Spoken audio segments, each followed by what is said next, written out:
What's up, Mooch? All right. What's up, Blaze? Holy shit, bro. Bro, I'm telling you, crazy day, crazy night. Unbelievable. I don't even go live till 9:40. That's my go live really? time. Yeah, I bumped it.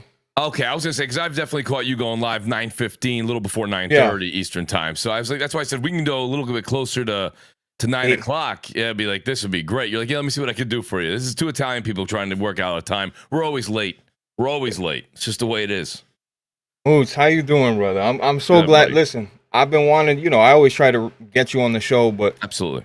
things don't always align. And believe me, you're a New Yorker. I usually don't like you type of people. You know what I mean? That's true. This is very true. But let's be honest. How can you hate a Mets fan? How? You can't because I feel for you guys. I really do. Yeah, we get a lot of hugs from the Boston fans because they're like, let's forget about 86 for a minute. Let's not talk about 86. No, listen, I'm not even bringing it up for any ill will. I'm just saying, that's so long ago. It's ridiculous. It's ridiculous. We can't. Come on. I think we've had like 5 postseasons since 86. It's awful. I haven't done the numbers, but it's ridiculous. Shout out to the chat, man. You got some great people in the chat already. I see John the Don. Actually, last time I was on the show, became buddies with him. He's been showing up in Crossfire's chat nonstop. So shout out to John there, man. Yeah, awesome. Oh, awesome. Listen, once John supports you, he'll never leave your side, bro. Dude, awesome community out there. No, it's crazy day, right? Baseball all day, soccer games. We finally got some good weather here. Can you believe it? Like, I know you're getting the same weather we're getting over there. It's beautiful out. 4 days of mid-80s, no rain in sight, no clouds. I love it. Absolutely love it. Unbelievable. Shout out to RPG88 too in the chat, man. You got a great chat here already. Bro, trust me, I've been laying down molts and I bought the little, the little fucking things that shine at night. Bro, we just redid our yard, cut the grass. Everything's beautiful. Tomorrow, cookout. You know what I mean? So that's what we're doing. Same thing. Because originally they said Sunday. I thought earlier in the week they were saying Sunday was going to be rain. So we were planning everything for Saturday. I saw Sunday like that. I bumped everything to Sunday. So tomorrow, same thing. Barbecue. Get a little bit of time outside. Don't have to go to so many dedicated sporting events. It'll be nice, man. Honestly, and honestly, get some gaming in too. I mean, I'm not even kidding you. Like, Saturdays was a great day to game, but like with activities going on all day, Saturday nights are all you got, and Sunday evenings. That's about it. So I know it's tough, man. And Mooch, I'm gonna turn my face. And you're gonna see my gorgeous hat that I'm wearing. But please show it off. But you have a better hat than me tonight. But you see this hat right here? Yes, absolutely. See what that says? Let me see if I can see that there. I can't read it from here, buddy. I can't. I'll tell you what it says. I might have to blow it up. It's the Celtics hat, brother. Oh, it's a Celtics hat. Okay, so yes. So people are saying this is one of the easier dances to the final. Listen, I'm asking the question. I'm not saying it's right. What do you think, Blaze? Is this one of the easiest marches to the finals, or no? No, they're right. I mean, everybody you face got injured, but you play who's in front of you. Yeah, and it's not like they weren't the number 1 seed all year. They've been dominating all year. It's not like it's unfair for them to be in that position. Right. It is what it is. No, I agree with you. I mean, I think that the Knicks, with injuries, I still think Boston's the better team overall, but that would have been so good, though. Wouldn't that have been an amazing championship series, man? That's what I would have wanted to see right there before the big final dance. I don't know. I was hoping for it, and just everything kind of went south last second. So it is what it is. But as a New York fan, we'll be all right. I think we'll be scarier next year. I think we'll be even better next year. So 100%. We'll see, man. We will. So yeah, trust me. I feel for you, brother. We're gonna get into these topics. Listen, guys, tonight is gonna be a smooth show. Not we're gonna talk about state of play. Maybe one other topic. Maybe. Yeah. We'll see how we're pushing for time. But I want to get Mooch out of here and back to his family so he can relax, play a game, do whatever he's got to do. I appreciate that, buddy. State of play, Mooch. I know. Yeah. As soon as I went live with Jack, but I know you went live right after it ended. After, yeah. And you had a great panel as well. I seen. Did Jez show up? End up showing up? Yep, yeah. Jez showed up. He was same kind of situation we're talking about us tonight. Was him on Thursday. He was running in and out. He did his show before. Then he had to take care of some stuff with the family, so he jumped in halfway through. But I appreciated it. Great to get his take on it. We had an outstanding panel, and honestly, I'll give my opinion on it, Blaze, when you start asking the questions. But I thought some of the things my panel members were saying Thursday, I thought about it over the weekend. Really resonated with me with the show. We'll get into it though, but go ahead. Well, no, I didn't get to see your reaction and what you scored it. Okay. If we had to start on overall score, we'll get into the yeah. So overall score, I would say I've been ranging it. I didn't give one publicly. I would say 6.5, 7. Leaning more towards the 6.5. And then, again, I do want to break it down. So that's my score for my personal interests in what we saw, right? Right. Not a whole lot there. But the one thing we were talking about on the show was that's my interest. But what about the general public that saw the games shown? What did they think? Is that a different score for an overall? It's a state of play.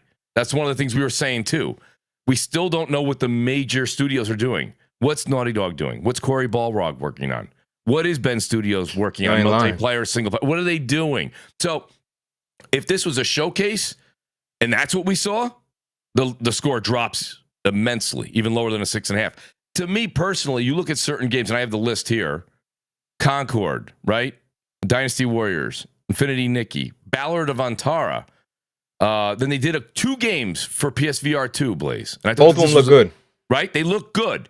And no one's talking about it. And I understand. Listen, VR is a niche thing. It's not for everybody. I got it. I get that. Yep. But if they didn't talk about VR games, the first thing we would have heard was they have completely left VR out. They have no plans. They threw 2 good games in there. And I think that Metro game that's coming later on this year, too, that looks very good. VR. Yeah. The VR. And I'm just saying that, so overall, you have Marvel's Rivals, Where Winds Meet, the Until Dawn thing, the PS5 PC, Path of Exile 2 is interesting. Silent Hill 2. I want to get your take on it. I'll give you mine. Listen, it's not great. It's not going to be Resident Evil 4 remake. It's not. So out of those games you've read to me, what are the games that resonate with that you'll pick up for sure?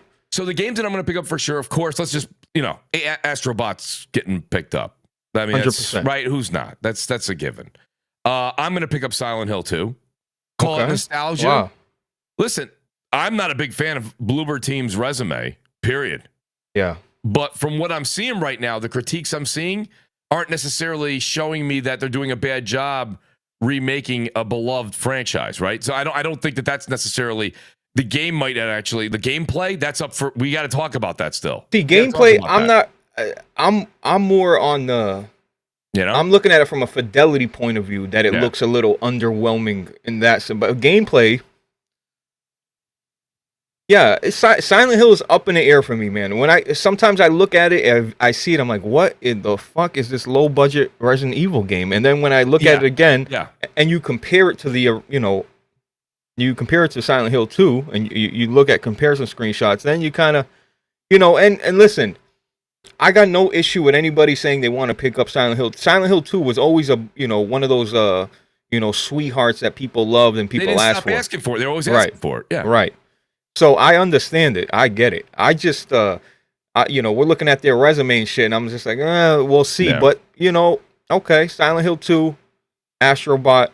Okay. Silent Hill 2, Astro Bot, right? Now those are the ones that came up. Now Ballad of Antara, and I hope I'm pronouncing that right. One of these games came out, and I think they just recently said that they were going to go free to play. Was that? I don't know if that was that game or if it was the Where Winds Meet. One of those games was announced, and I can actually look it up. Is that the like Soulsy talk? Like had that? Yes. Yeah, that kind of looked. I'm not gonna lie. That one looked all right. I think Hunter. Shout out to Hunter, next gen player. He's been on the show with you a bunch of times. Like Hunter legitimately posted it, so shout out to him. I think he said Ballad of Antara is going to be a free to play. I think that's the one. That kind of takes a little bit. I'm not going to lie to you. That knocks a little of the wind out of the sails. Right. I'd rather that be a single player experience. $50, $60, $70. That's up to them to place that there. And then let's talk about it. Right, Concord. Right now, I'm intrigued to see more, but for me to tell you, asked me a question. The question was, Mooch, which are you buying day one without a question? I don't think I'm not on the day one, but I think it does look promising. And the one thing that I thought was interesting when they had the developers talking after they showed the live footage was they said we put a lot of emphasis on the gameplay. Now, and the firing mechanics, right? The game mechanics. Like when a game feels good when you're playing a shooter, like that is ultimately what keeps gamers coming back. When the game feels, not the controls aren't tight, things are not working like the way you're expecting with like the way we've grown to know with like Halo, the way you've learned to, with Destiny, right? Call of Duty. It's got to be sharp, precise, timely, right? So I think they said they focused on that. I'm wondering if maybe Bungie helped them out. Maybe they did. Maybe they didn't. We'll find out more. If you guys know in the audience, let me know. But Bungie assisted them. I'm wondering. I'm asking the question. I don't know that. But I mean, I'm just saying out loud, Concord's got, what are they going after, Blaze? Think about it. They're going after the Overwatch crowd, right? Hero shooter, yeah. Yeah. So is there enough room out there for this product? That I can't answer on this show tonight.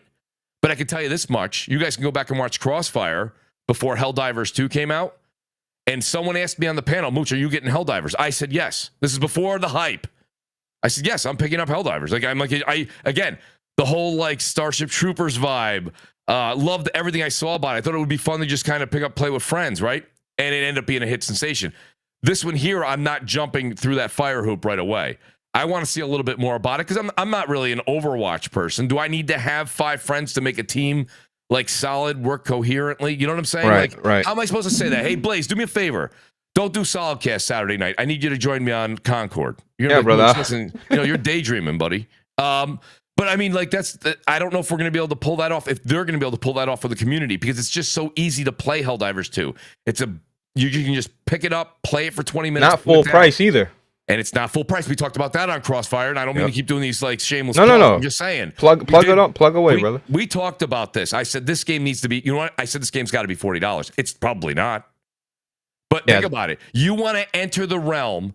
You want to have even moderately the success of Helldivers 2. How are you coming out at $70?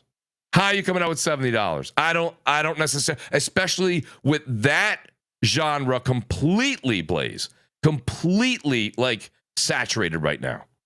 All of a sudden. Apex, this, that. I mean, it's that hero shooter type of vibe that's saturated. The extraction type of game that Helldivers did, unique, not unique as far as the concept, but unique as far as we haven't had that in a long time. Yeah, refreshing.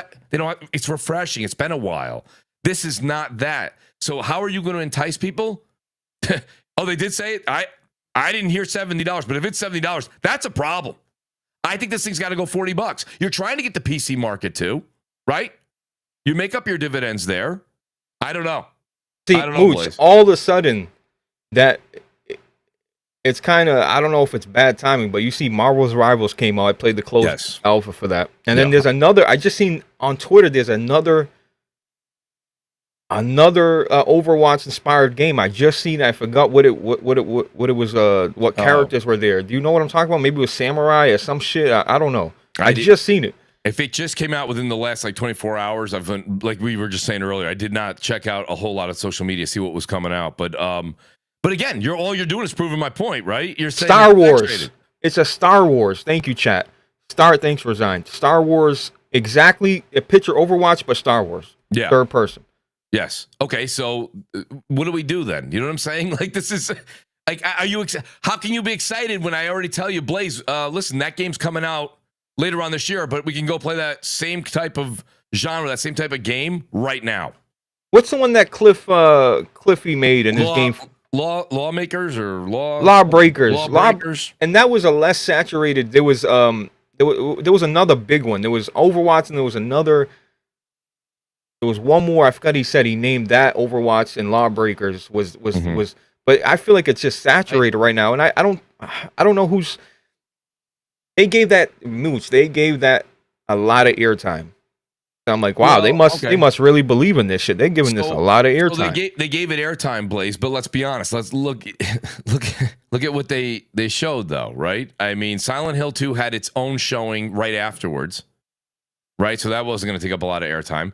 You had Monster Hunter Wilds, which actually did exactly what Monster Hunter does all the time. That was the exact same amount of time that Monster Hunter games always get in a showcase. So that was appropriate. Until Dawn, they are not throwing their big heavy hitters out there yet. So this is what they got. So if you're talking about a 30-minute run, and 7 to 10 minutes went to Concord.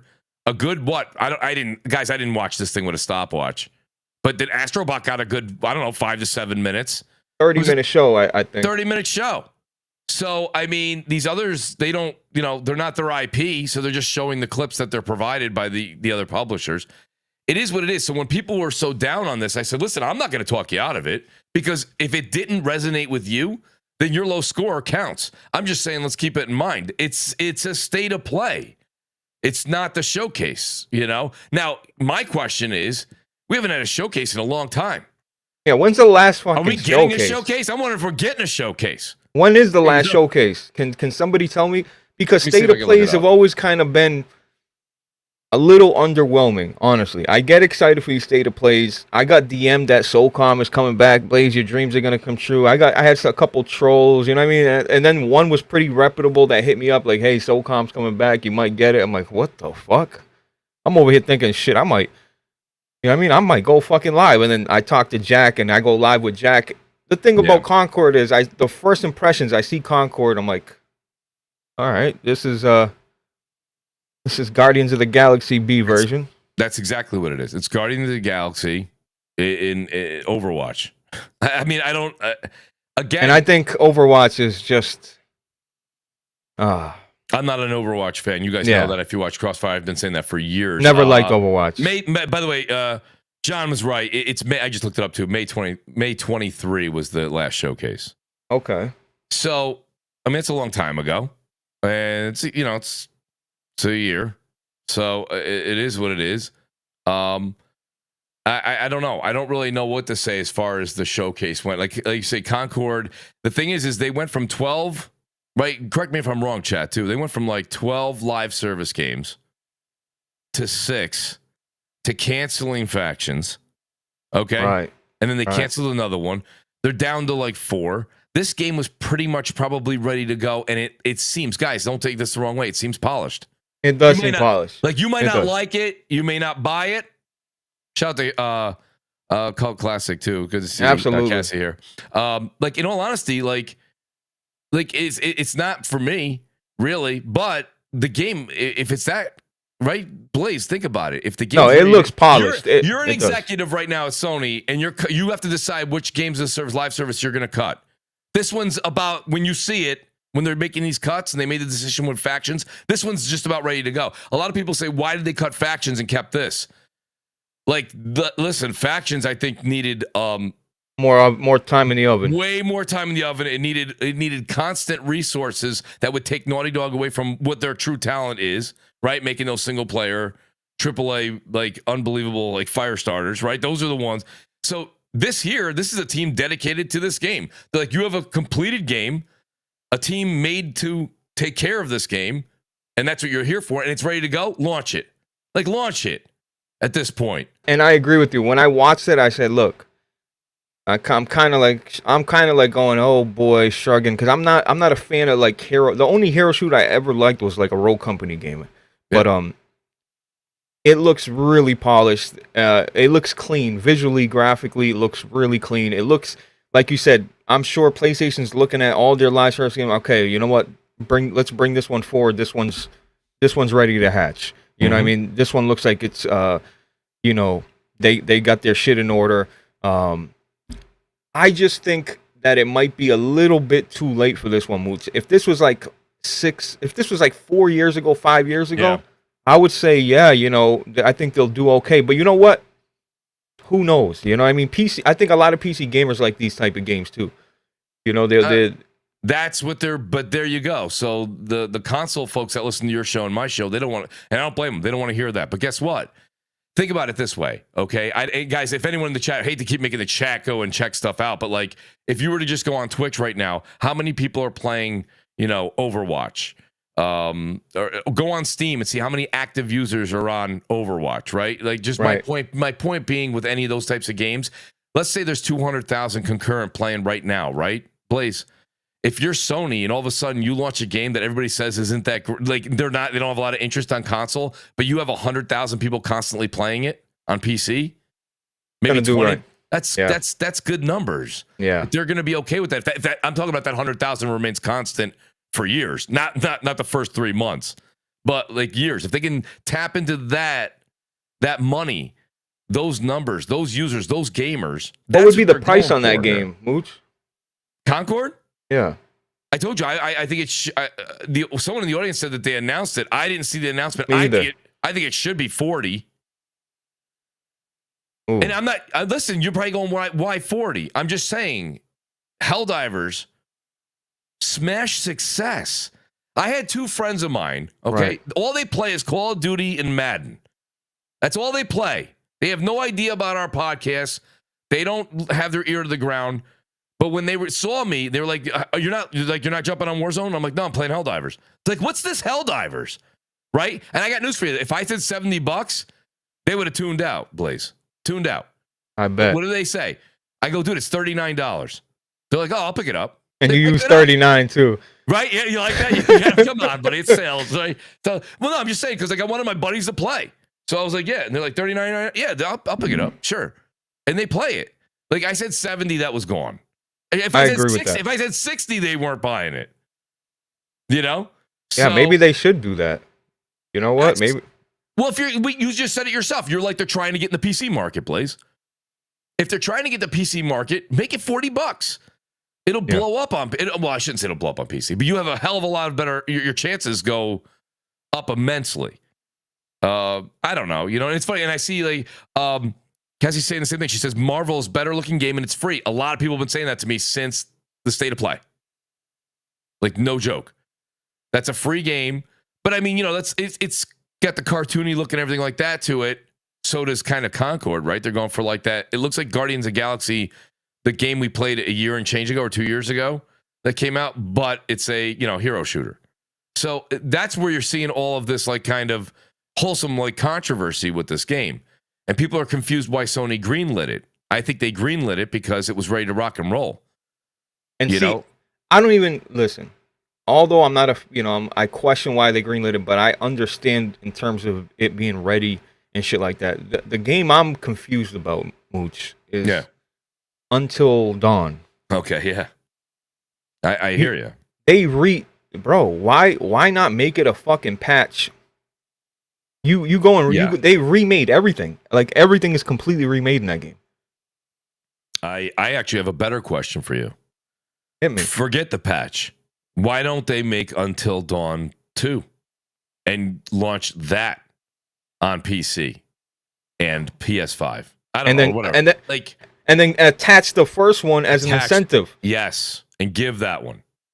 You'll kill because people loved it. And you're releasing it. They're releasing it around. I think it's October 8th. Hold on. I got my dates right here. I think that one's October 8th, right? So that's Halloween. Great month. Pardon me. It didn't say October. So the one I wrote down says fall 24, but close enough. Right. All right. I mean, this is the way people are thinking right now, and it is. That's kind of a waste. But is it a waste of resources? I don't know. I can tell you right now. It's intriguing to pick up a PS5. Like, you know me. You see right behind me too. Everything that they redid, Naughty Dog, I bought it. Right, I bought the remaster of Last of Us 2. I bought not only did I bought the digital version of Last of Us Part 1, and then I got Last of Us Part 1 up there in the physical version sealed. Didn't even open it. I'm hoping one of those days that'll end up being like a Babe Ruth card. You know what I mean? So like, that's like. I'll do that. Am I going to buy Until Dawn, like for full price or whatever they're going to charge? I don't know. Probably not. You know what I mean? Like I already have it. Yeah, my thing is, I don't got an issue with them remakes. See, people keep saying they're relying on remakes. I don't got an issue with it. Really, as long as it's justified. The issue I'm having with these remakes from PlayStation, it's just like either too soon, or there's other games that severely need this shit, Mooch. You know? That's very true. Why are you wasting it on something that, yes, it is a fan favorite? Everyone, I think if you polled a lot of PlayStation gamers, they'll tell you they like Until Dawn. They loved Until Dawn. But do they love it enough to buy it twice? That's a different love. Yeah, we'll see. That's a different love. I don't think that's happening. And I don't think you're going to get PC people to like clamor for it either. So that's definitely a head scratcher, Blaze. I don't really get that. the other thing I was saying before the showcase, and before I know there was a lot of people not sure if the showcase was going to happen and all this and that. But like, if Xbox's show is next Sunday, and if you remember the old E3, like this, we have to talk about E3 like it was like ages ago. I want to get into that too. We're good.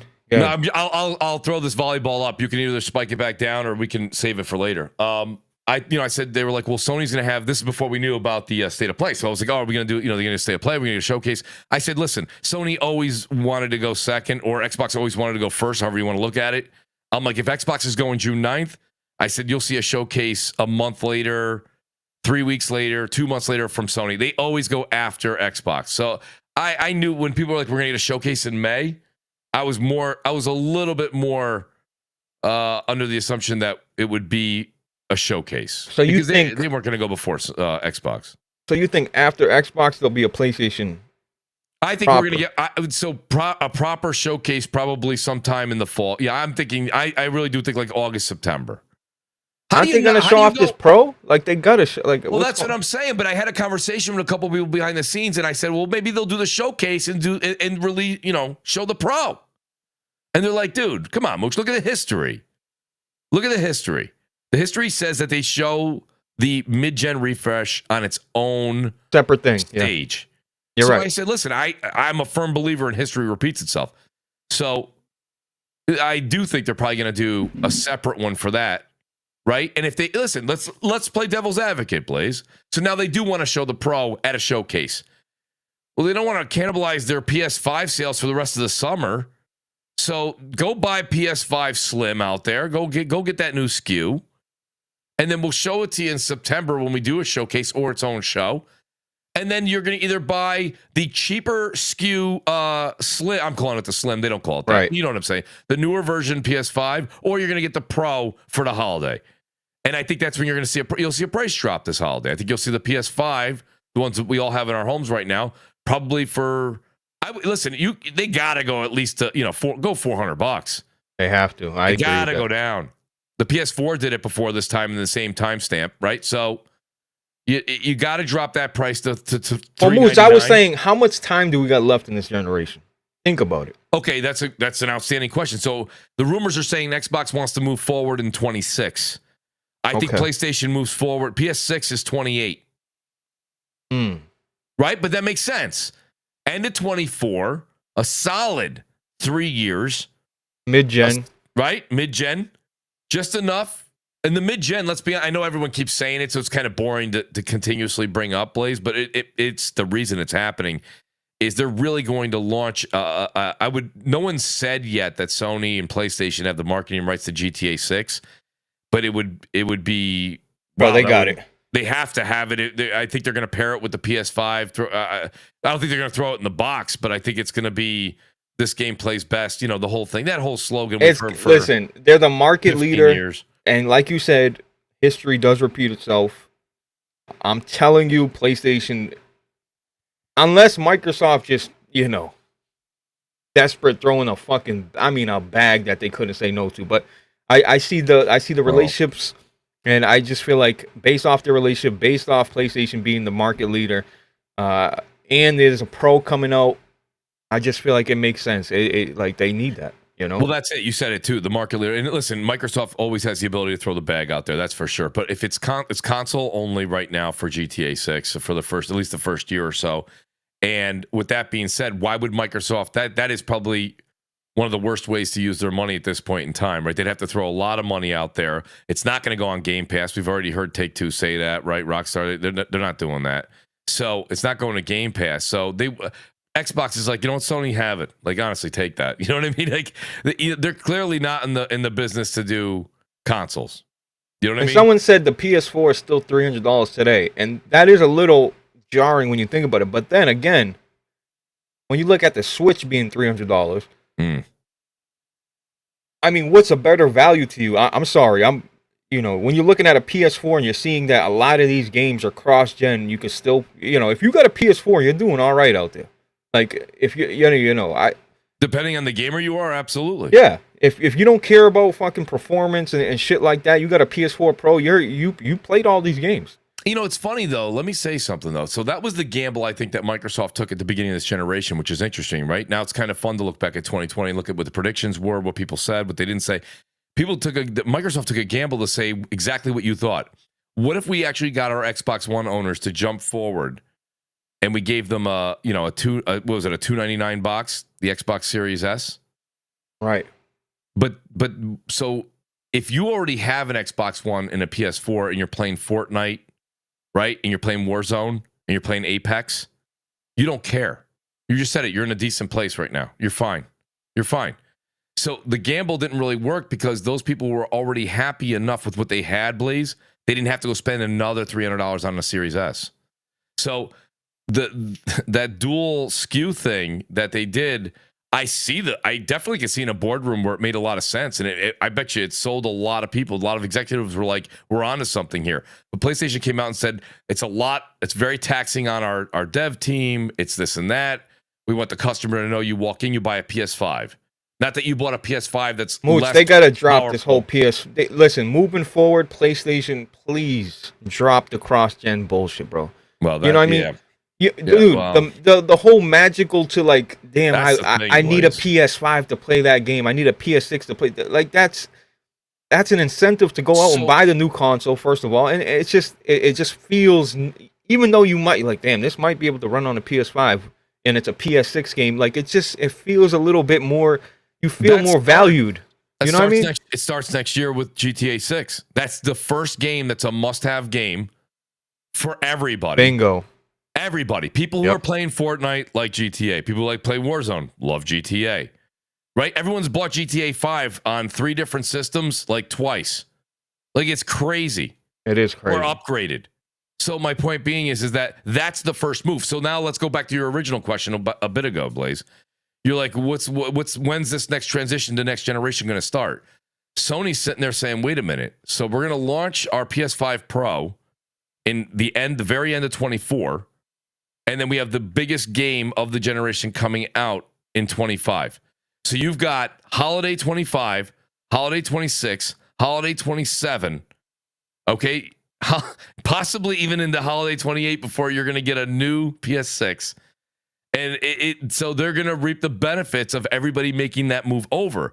The thing is until the Fortnites and the Apex and the Warzone stop making, allowing the PS4, the Xbox Ones to play the game, you're never going to get that 100% move over. And I wonder how much COVID played a role in this too. Right. Because of the scarcity. I know no one wants to hear it, but because of the scarcity, the first 2 years of release, every company made a quick pivot to say, hey, we're not making that jump. We're not making that jump because we want to keep our customers happy. So this generation is almost, for the most part, going to remain that cross-gen. The real push forward is GTA 6. Once that comes out, you've got to have a PS5 Pro. You've got to have an Xbox Series X. You have to. You know?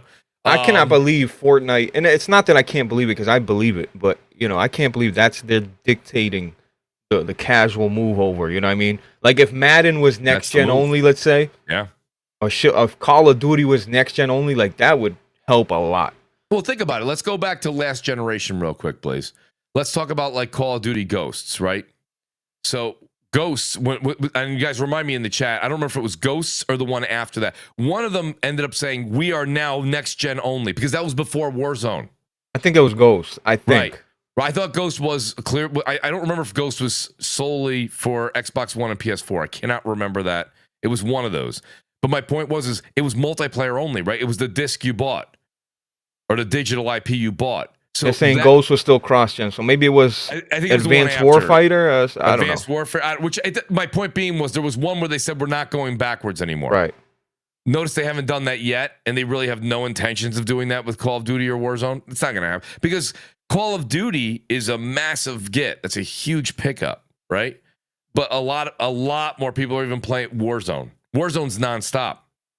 Where the multiplayer with Call of Duty will peak like crazy when it comes out till Christmas. Then that January, February, where everyone's kind of fatigued on it, it drops again. Drops down. You know what stays consistent? Warzone. Yeah. Like Warzone's consistent. Every single time there's a new battle pass, there's a new season, spike, and they're not stupid. They do it every 2 months. You know, it's like, it's just, and listen, Keep it fresh. I'm guilty, dude. You know that, Blaze. You follow me on everything, dude. I'm on Warzone like insane amounts of time, dude. It's one of the things I really, really like. Again, when you get to a certain point, I just want a game. Like, I can just hop on real quick. I can play two rounds of Warzone, shut it off real quick, go out, do the lawn, do what you got to do. You know, whatever. You know what I'm saying? Like, it's fast, get in there. But like when I'm playing like Stellar Blade, that's still like a slow burn for me. I'm probably about halfway through Stellar Blade. You know, and it's just, it's not because of the game.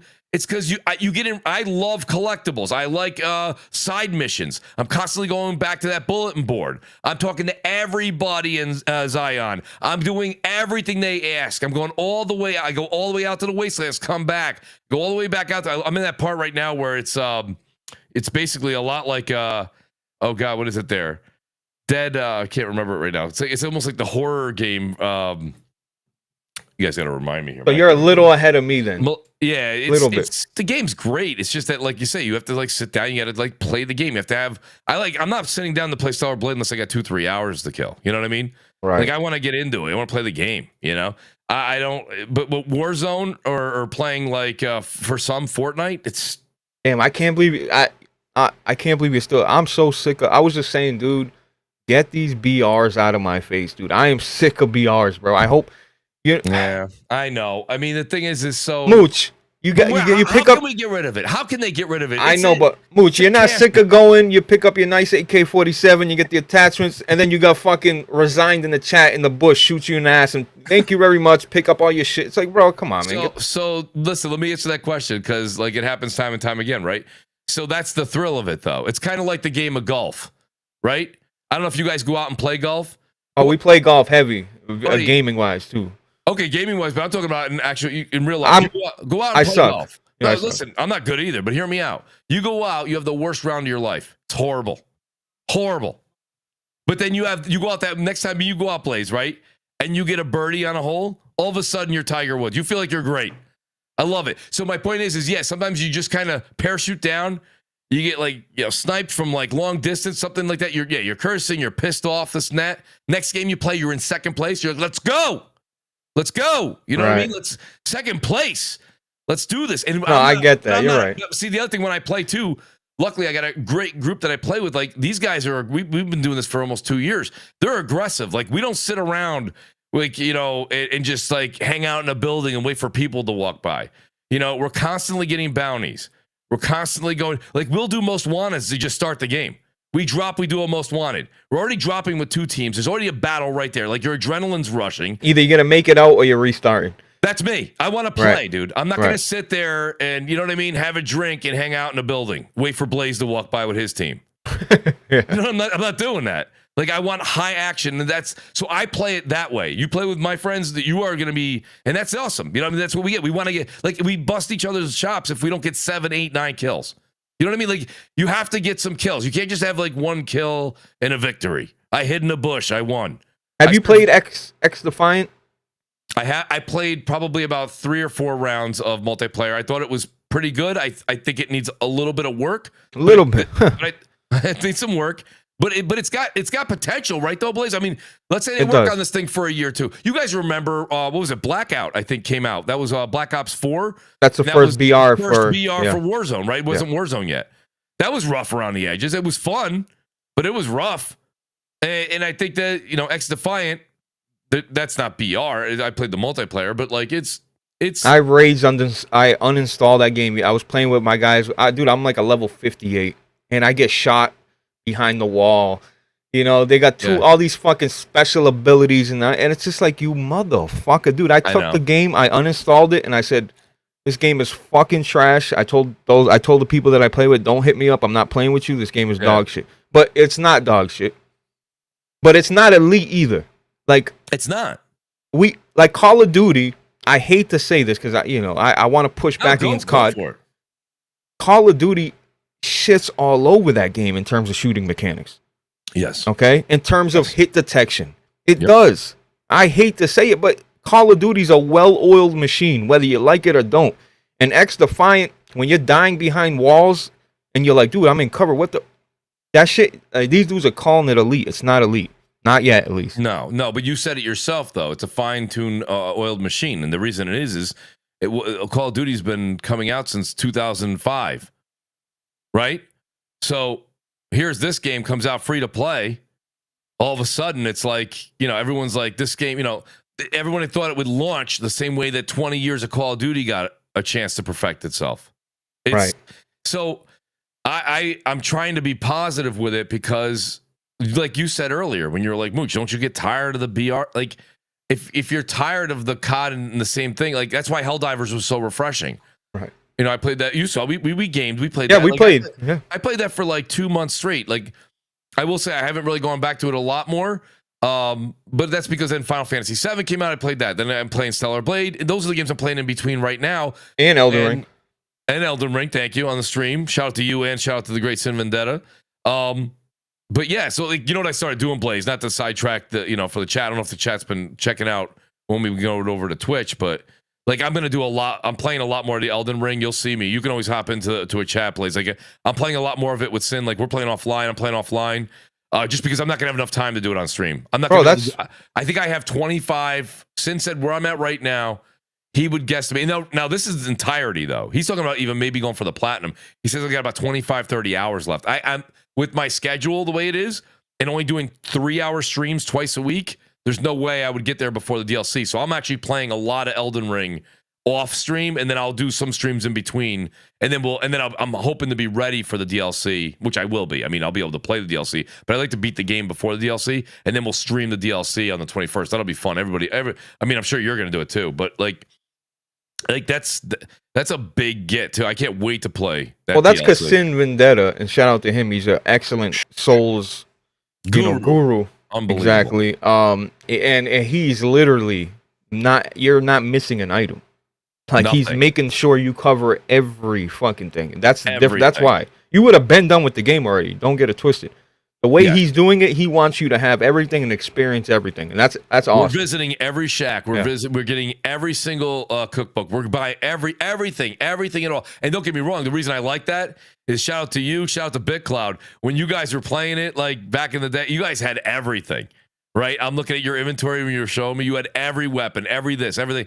And I was like, man, if I just play this through myself without Sin in my ear, like literally, I'm gonna have like half the items, half the weapons. I think I got my Claymore up to, what am I up now? Plus, I went to the heavy. I'm gonna go back to the katanas, but I'm using the heavy swords right now, the great swords, and I'm plus 15. I want to say plus 16. I think. So yeah, I'm gonna kind of try to go that way. I don't know. I think with what's your level? 130, 135. Get to 150 and stop. Well, that's what you told me. You said don't go above 150, so I'm not. I mean, I take that back. You can go to fucking 800. PvP, right? PvP. Yeah, you don't do PvP. You don't got to worry about it. Not really. Yeah. Yeah, then you don't got to worry about it. Play the game. But yeah, but 150 would be a good number to just go in, right? Because then you've mentioned now there's no trophies or achievements to get in PvP.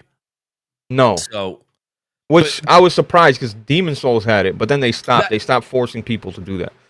Okay, because I thought that's what I was going to say. Dark Souls 3 had it too, actually. You needed certain Covenant things that you had to go online to get. So that's why I thought Elden Ring had it. So on our last stream, I actually said this in. I said, well, which ones do I have to do, multiplayer? I'll do some PvP and get the trophy. And he goes, no, you don't need to do that here.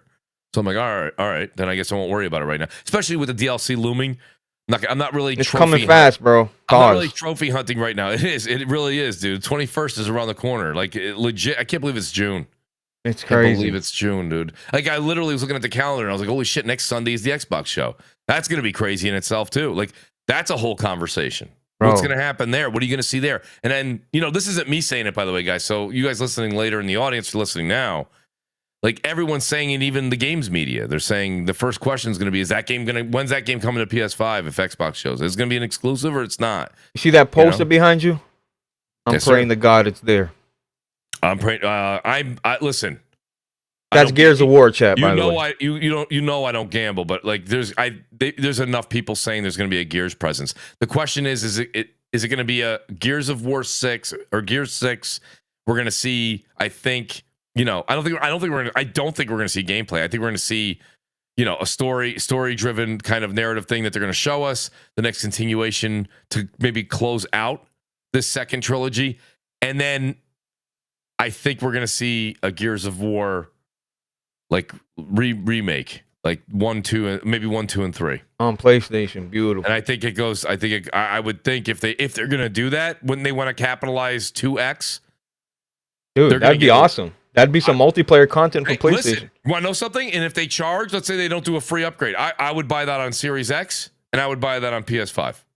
Day one, and I'll show you guys. I'll throw it right up there on the screen for you. Like I do. I love Gears, and when it comes down to it, Gears, I like. I don't usually say this. Like Call of Duty, you guys know who's been following me for a long time. Like the campaigns, sure, there's a lot of explosions. It's all right. Like I like Call of Duty for the multiplayer, and I like it because I can you can rank up your guns and get them ready for Warzone. Okay, that's why I like Call of Duty. I love that. Period. End of story. Gears of War, give me that campaign. Give me the campaign. Yeah, I want to play co-op with. I love playing. Listen, if co-op, amazing. It is. Yeah, it's bread and butter, bro. It is. So Cassie Kate says, "Someone give us Mafia 4 already." That's coming too. I think it is coming, right? It is. Yeah, they've announced it. I heard it's going to be in Sicily or something. That's where it's going to start. That'd be cool. I mean, so the Mafia, I think, what was it? The first Mafia I played, I don't remember if I picked up. I don't think I played Mafia. I didn't play Mafia 2, and I did not play Mafia 3. Well, hold on. What'd you just say? I know. Mafia 2, Mooch? I know. I don't think I did. I played the first one. I did not play the second one. I should probably play the second one. Mooch, you need to play that game. And that game is like, picture all the Mafia flicks in a game. It's all the movies. Bro. I mean, I think I played a little bit, but I did not finish it. I have to finish it to say I played it. It holds up. It's a good, bro. It's one of my top 10 games, Mafia 2. Now, okay, so let me ask you. I think I have I see whenever Steam or anything has these those insane deals.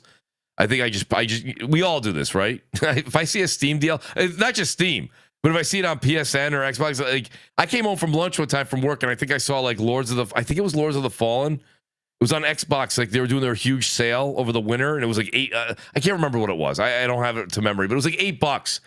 Literally struck up the Xbox and bought it. I'm like $8. Yeah, you got to buy it. They get you with those. This was $60, $70 a short time ago. I got to grab that. And I mean the new one.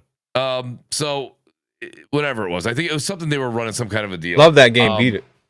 Yeah, that was a very interesting game. I didn't play it yet, but I got to tell you, a lot of people said that some loved it, some didn't, though. Blaze. Yeah, it felt janky at first, but yeah, once you got used to the controls, I actually enjoyed. Shout out to Cassie. I agree with her. So I picked up. I think I have Mafia 1, Mafia 2 on Steam. So she said, she's like, play it on PC because play it in 60 frames and enjoy it. That's what I'll do. Like the thing is though, like let's not kid ourselves, right? Mafia is GTA-esque, right? It is. Right. Like, it's so good, Mooch. But it's not a short game, right?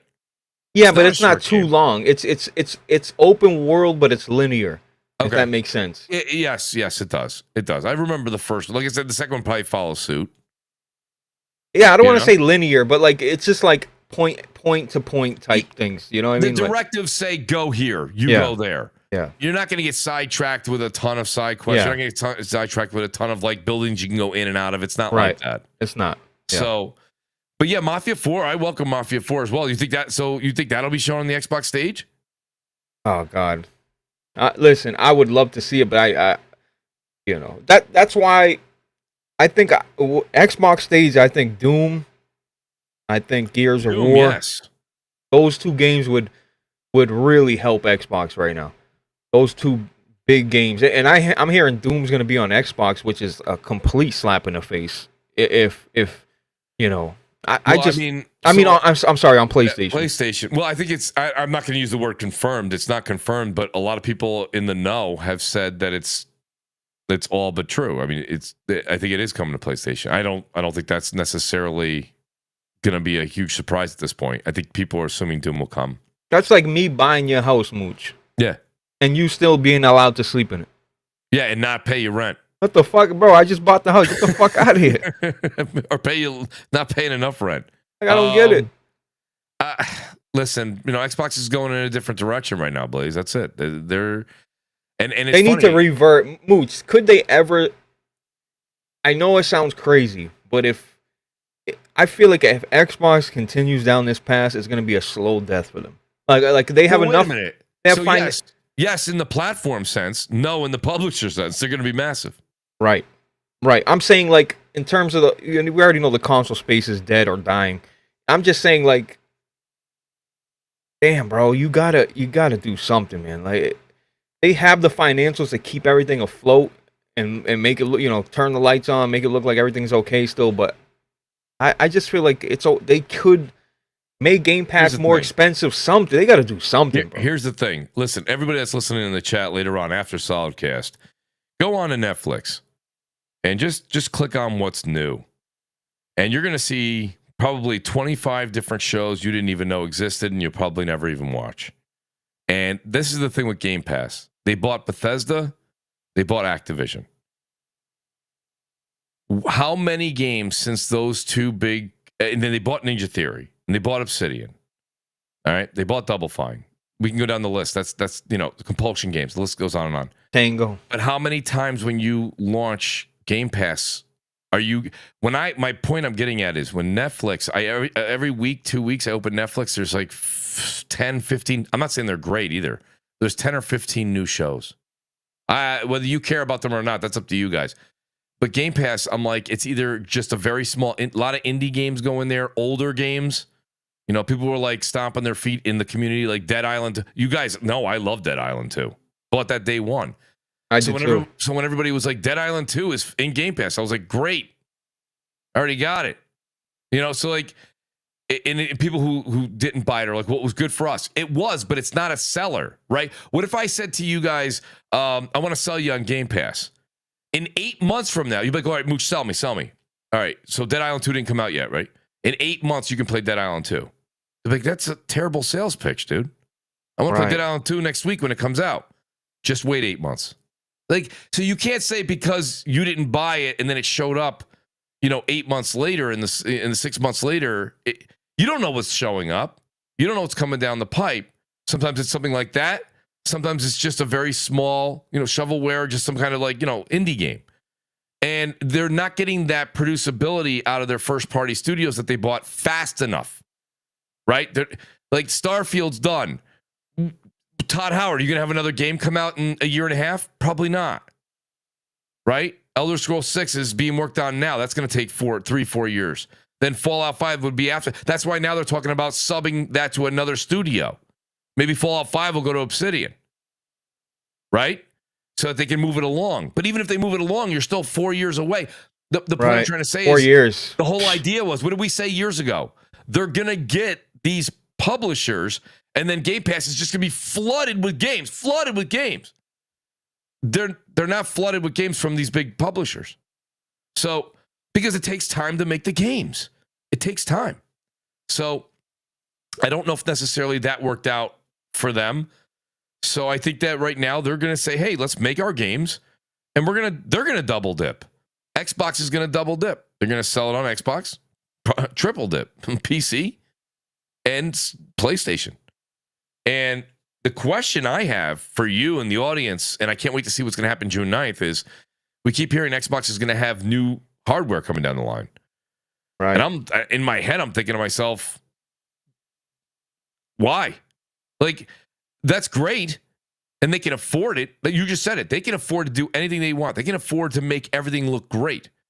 But if you are in an Xbox Series X era right now in Series S and Series X, which they did one hell of a campaign, grassroots, getting influencers and media, and everyone was behind it, and good push for a Game Pass.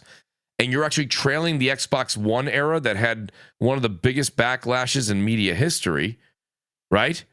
And consumer history, which, that's a whole nother conversation. But then how do you expect next generation kicking you off 26, 27 to do better than the Series X? What are you offering? What are you offering me for $300, $400, $500 in your next generation console, Xbox, that I can't that you couldn't provide me right now, right? Like, do you hear what I'm saying? Like, we already have Game Pass. We have the Series X is more than capable of handling anything being made right now. So why would you go spend another $300 on an Xbox Series X2? Yeah, it would be a waste. It would be a waste to me. That's all I'm saying. So why? Wait till the next generation. Dude, Mooch, you know this is selling worse than the Xbox One? That's what I just said. It's selling behind the Xbox One, and the Xbox One was supposed to be, in air quotes, the worst generation Xbox ever had.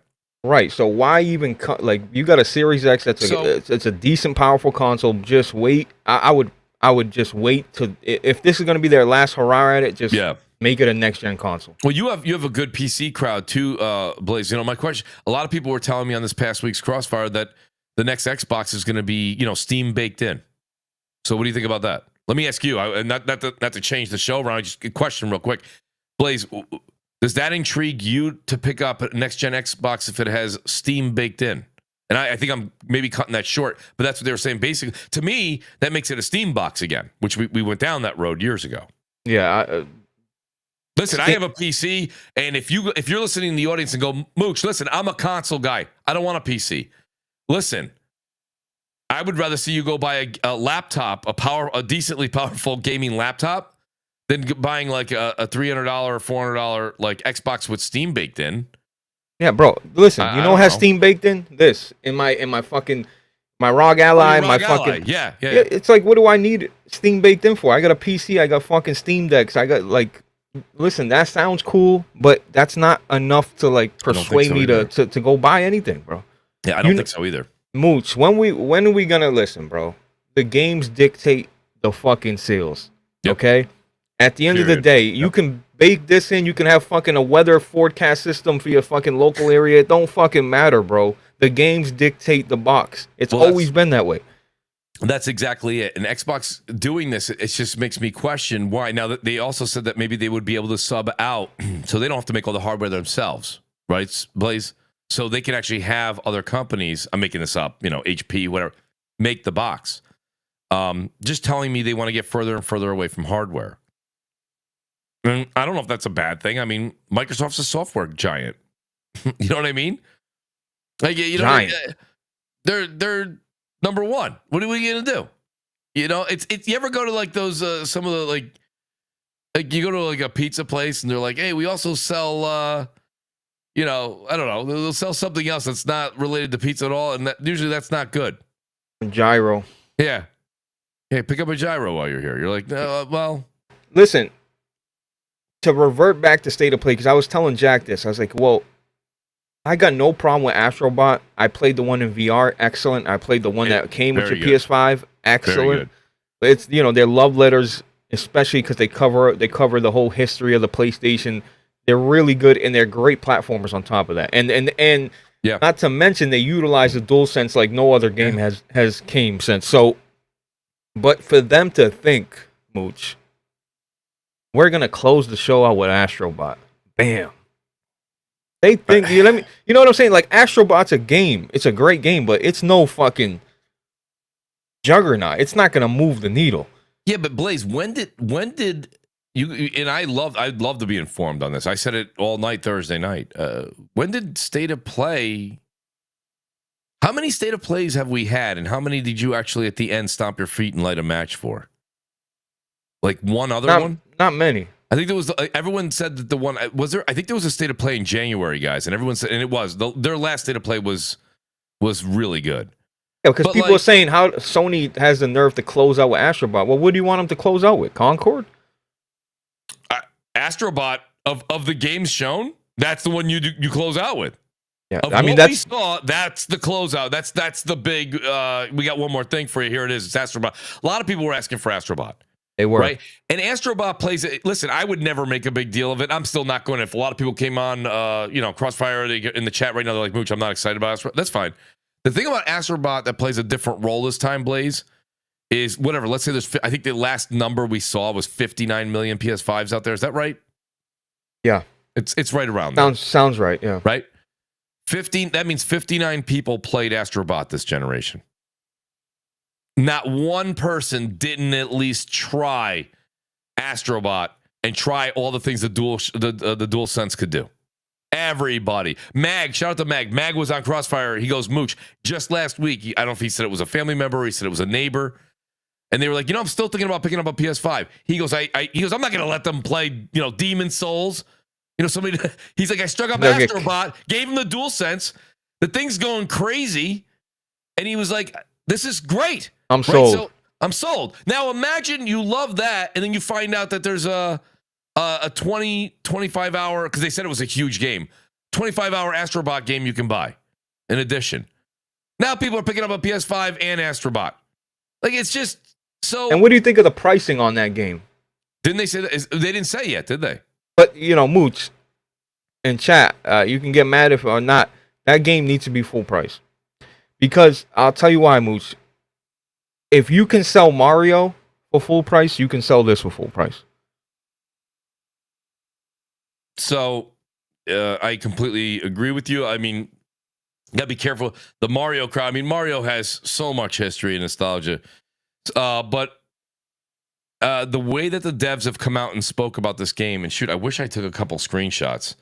I don't think I try to always do my homework before a show. But yes, I'm comparing Astro Bot to Mario. Listen, I don't care if Mario's Italian. I don't give a fuck. They're platformers. He said Italian. They're platformers, and from everything I heard, 80 plus levels, a lot of gameplay. It's in, Like, it's gonna take advantage of the actual hardware, the actual controller you're using. I don't see an issue with it, bro. I don't. It's one of those things. I think the way that the devs are, I don't know if you guys are going to agree with this or not, but the way that the devs came out and spoke about this game, the amount of bosses, the lands that you visit, the length of the game, I think this thing is, I think it's $70.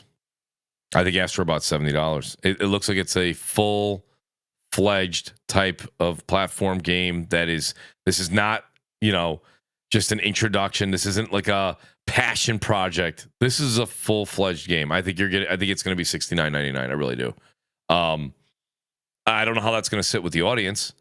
I think it'll do well. I don't think it's going to I don't think it'll chart to number 1 or 2, but I mean, I think it'll do well. Again, the thing it's got going for it, Blaze, is the fact that everybody played Astro Bot this generation, and a lot of people loved it.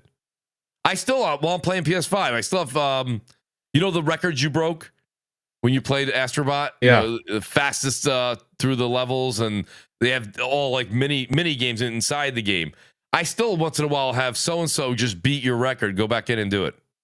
Pop up on the screen here and there. That means people are still playing Astro Bot. That's cool. They're going back trying to beat scores and shit. Yeah, and I'm not saying that's what they're doing in this next one. I'm just trying to give the audience an idea that this is a game that was free, baked into the PS5, and people are still playing it. That's, I don't know. That's wild to me. That's wild to me. So I think it's going to do well because they've already marketed it. They've marketed Astro Bot the entire generation. You plug the thing in, you're playing it. That's a Sobi, right? Sobi Studios, yeah. Let me get to these super chats. I'll cover one more topic because I think this topic is gonna hit home. Let's do it, please. Yeah. Shiva with the 2, thank you. He says game is lame as fuck, basically, and gay. Yeah. We gotta accept it. Listen, I do think gaming is not in the same. Man, when you think of the PS3, Mooch, you think of those. I don't know if we're getting older or Xbox 360. Well, you do have to kind of nobody ever wants to talk about that, right? But the fact that you're getting older, games are gonna affect you differently. Like, we were sitting on the couch, we had all the time in the world. Like, if you're at the age right now where you have a lot of time on your hands and you're able to enjoy, I bet you somebody who has a lot more time than me and you do, Blaze, is absolutely loving this generation. I'm sure they are. There's a ton of shit. Go on your Xbox or your PlayStation right now, or go on Steam and just peruse the store. There's a shit ton of games. No, there is. I mean, they may not hit. The problem I think people have, Blaze, is we haven't been wowed. Right. The Gears of War sensation, that was amazing, right? And I know you guys are sick of it now, but when Battle Royale was first a thing, there's nothing new and innovative anymore. New. Right. That's the part that's driving people crazy, I think, right now. And they want something new out of the box. That's why that is what I think is driving people crazy about Concord. They're like, we've done this. Yeah, it looks nice. Maybe I even like the Guardian strategy of giving me a weekly or a daily, story before I play. But I don't know. To me personally, you've got to do something different. That's why when I hear like Neil Druckman, right, when he came out and said like, we're working on something to try and do something different. And I'm not saying you guys are going to love this in the audience. I'm not saying you're going to love it. I'm not. But I'm definitely psyched Neil Druckman putting something out there and really trying to go in a direction we've never seen in games, or at least that's what he's saying. So I'm excited. When you have that kind of talent and you got the money behind you and you're going to be creative as hell, I mean, go for it, dude. That's what I want to see. I think Corey Balrog's next game is going to be pretty good. I don't even know what it is.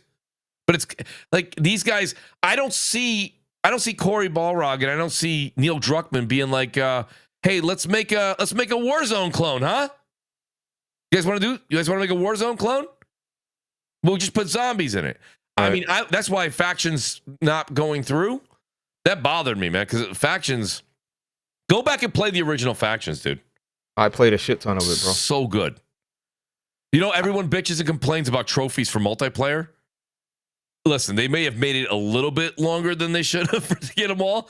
But, like, in all honesty, I had no problem playing that, man. I had no problem playing that and getting those trophies. I loved Factions. So, getting the platinum in that was an honor and a privilege. That didn't bother me at all. I don't like Druckman's. I've noticed, like, I don't care. Druckman, I don't like his personal views, but at the end of the day, the man makes excellent video games. That's what it comes down to. And really, at the end of the day, I shouldn't be getting mad about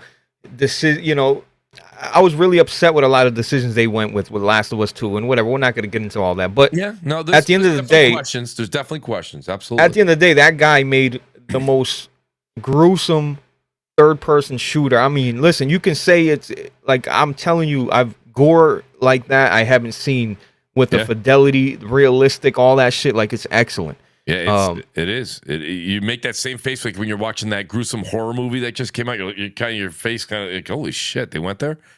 But the thing is, you say there's things Neil has said, or certain decisions he's made, or things like that. Decisions made in the game, that's different. But things that he said publicly. Listen, you guys all have your favorite restaurant you go to. I guarantee you, if you met the chef that made your favorite dish, you probably don't like him. You know what I mean? It's like, who cares? But he makes amazing food. Neil makes amazing games. I mean, now if you don't like them at all, that's fine. But as a whole, I mean, they probably have 2 rooms in the studio just for their like awards. I mean, it's crazy. A lot of accolades. So I mean, it is what it is. So when it comes to someone like that, I mean, I'm excited for that. Like I said, I don't think Corey's making something that we've played 800 times, right? Like, he took God of War and did God of War 2018, completely spinned it, and that was a risk. You got to take a risk. Everything, that's a thing. Risk is money. And, people are like, well, Sony can't afford to do this. Sony can't afford to do that. Microsoft can afford to do it. I mean, are you really trying without risking? I mean, like, it shows that you're trying. Like, you want to, bro, 2018, you can say, listen, you can tell me you love God of War 3. Yeah. It's the best God of War, and I'm not going to even argue with you. I love God of War 3, but there was something special about 2018. Bro, man. Yes. But Concord, Blaze, here's the thing, though. Concord's not taking a risk. They're not. That's not taking a risk, and that shows. And you got to be honest about it, Mooch. We don't have to like everything that this beautiful logo puts out, bro. No, not at all. Not at all. Like, that's not the case at all. It has to be a game that really I want to play. Like you say. You said it yourself, so I'm glad you said it, Blaze, and I didn't say it. Like you said, time. Maybe if I had more time, like if I had infinite amounts of time, then I could be a little bit more, less critical. I have to be critical because I don't have that much time. So I want to play a game that really hits home. Like, that's what I want to play. This is crazy. What is this? And you think about the games you played. That's why people still love Mass Effect, right?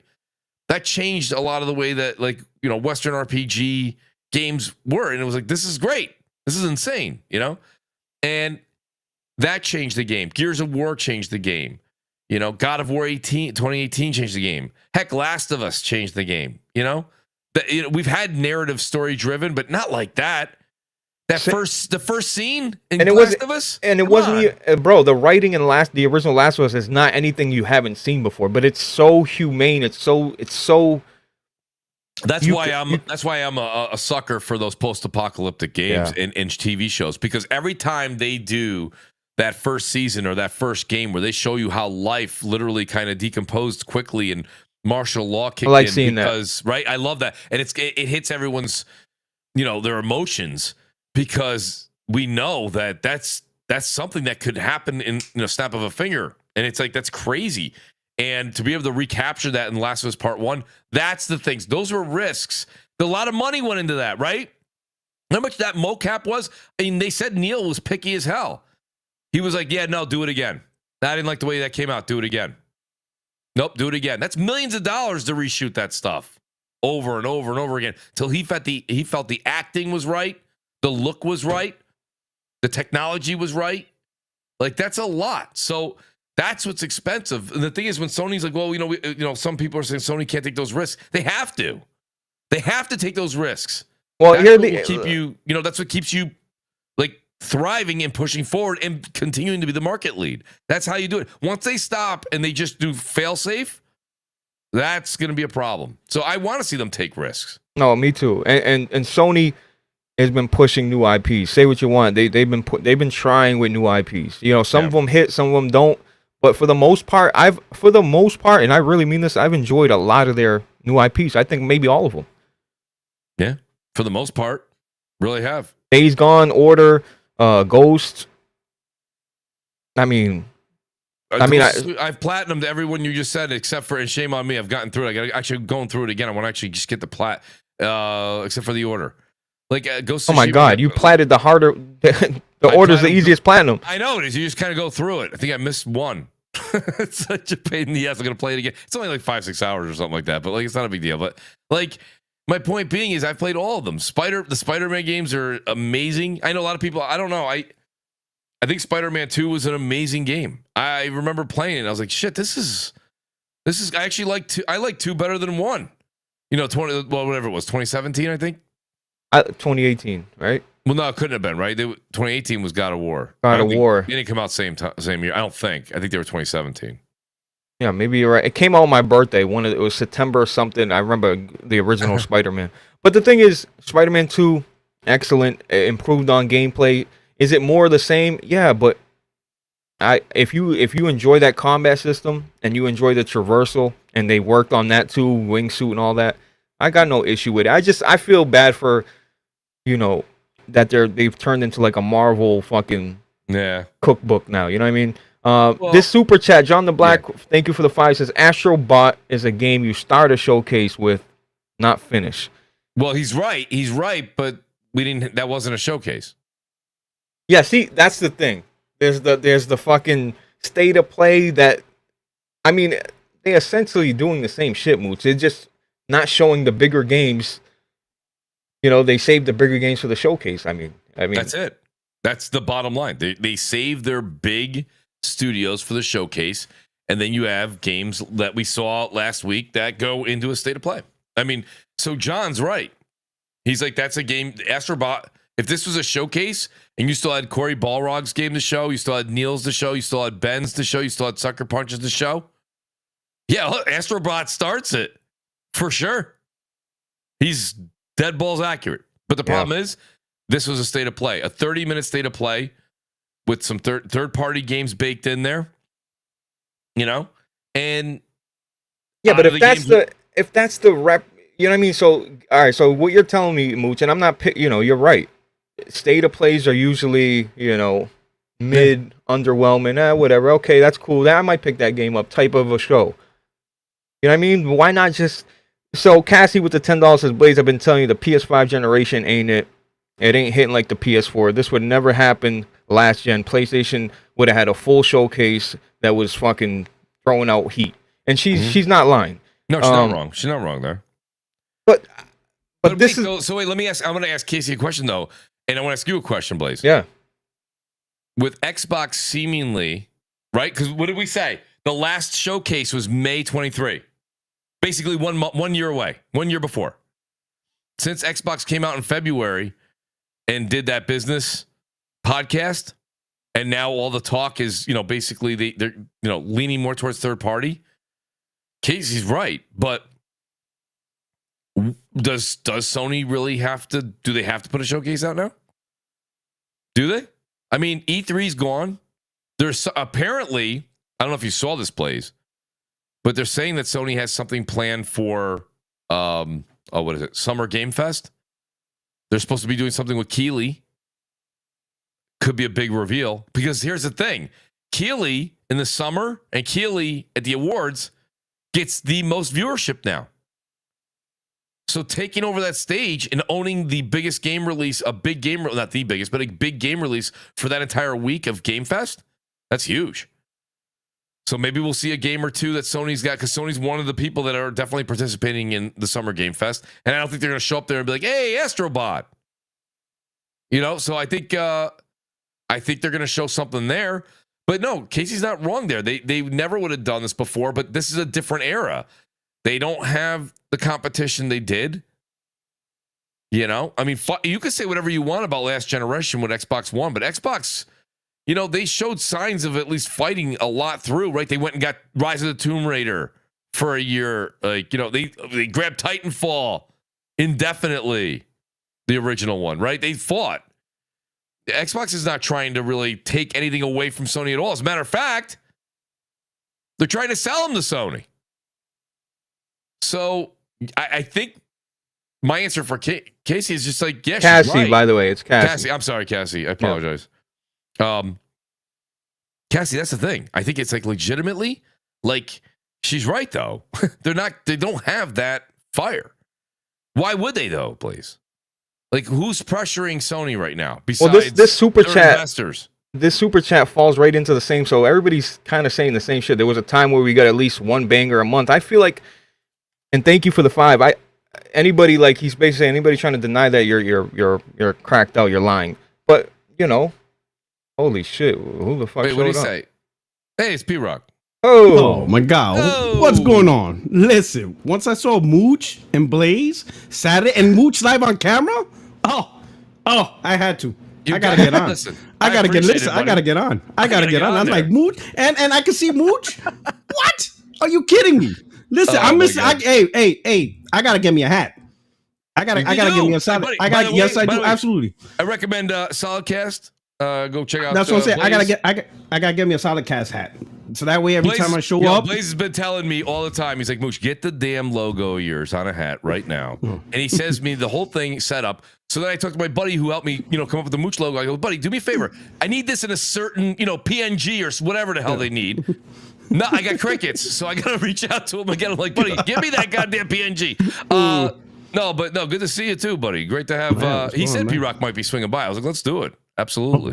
Definitely, absolutely. Well, my honestly, God, this is awesome. You should read the super chat back to P-Rock, please, because like it's honestly. Well, P-Rock, they're saying that they're saying that there was much more.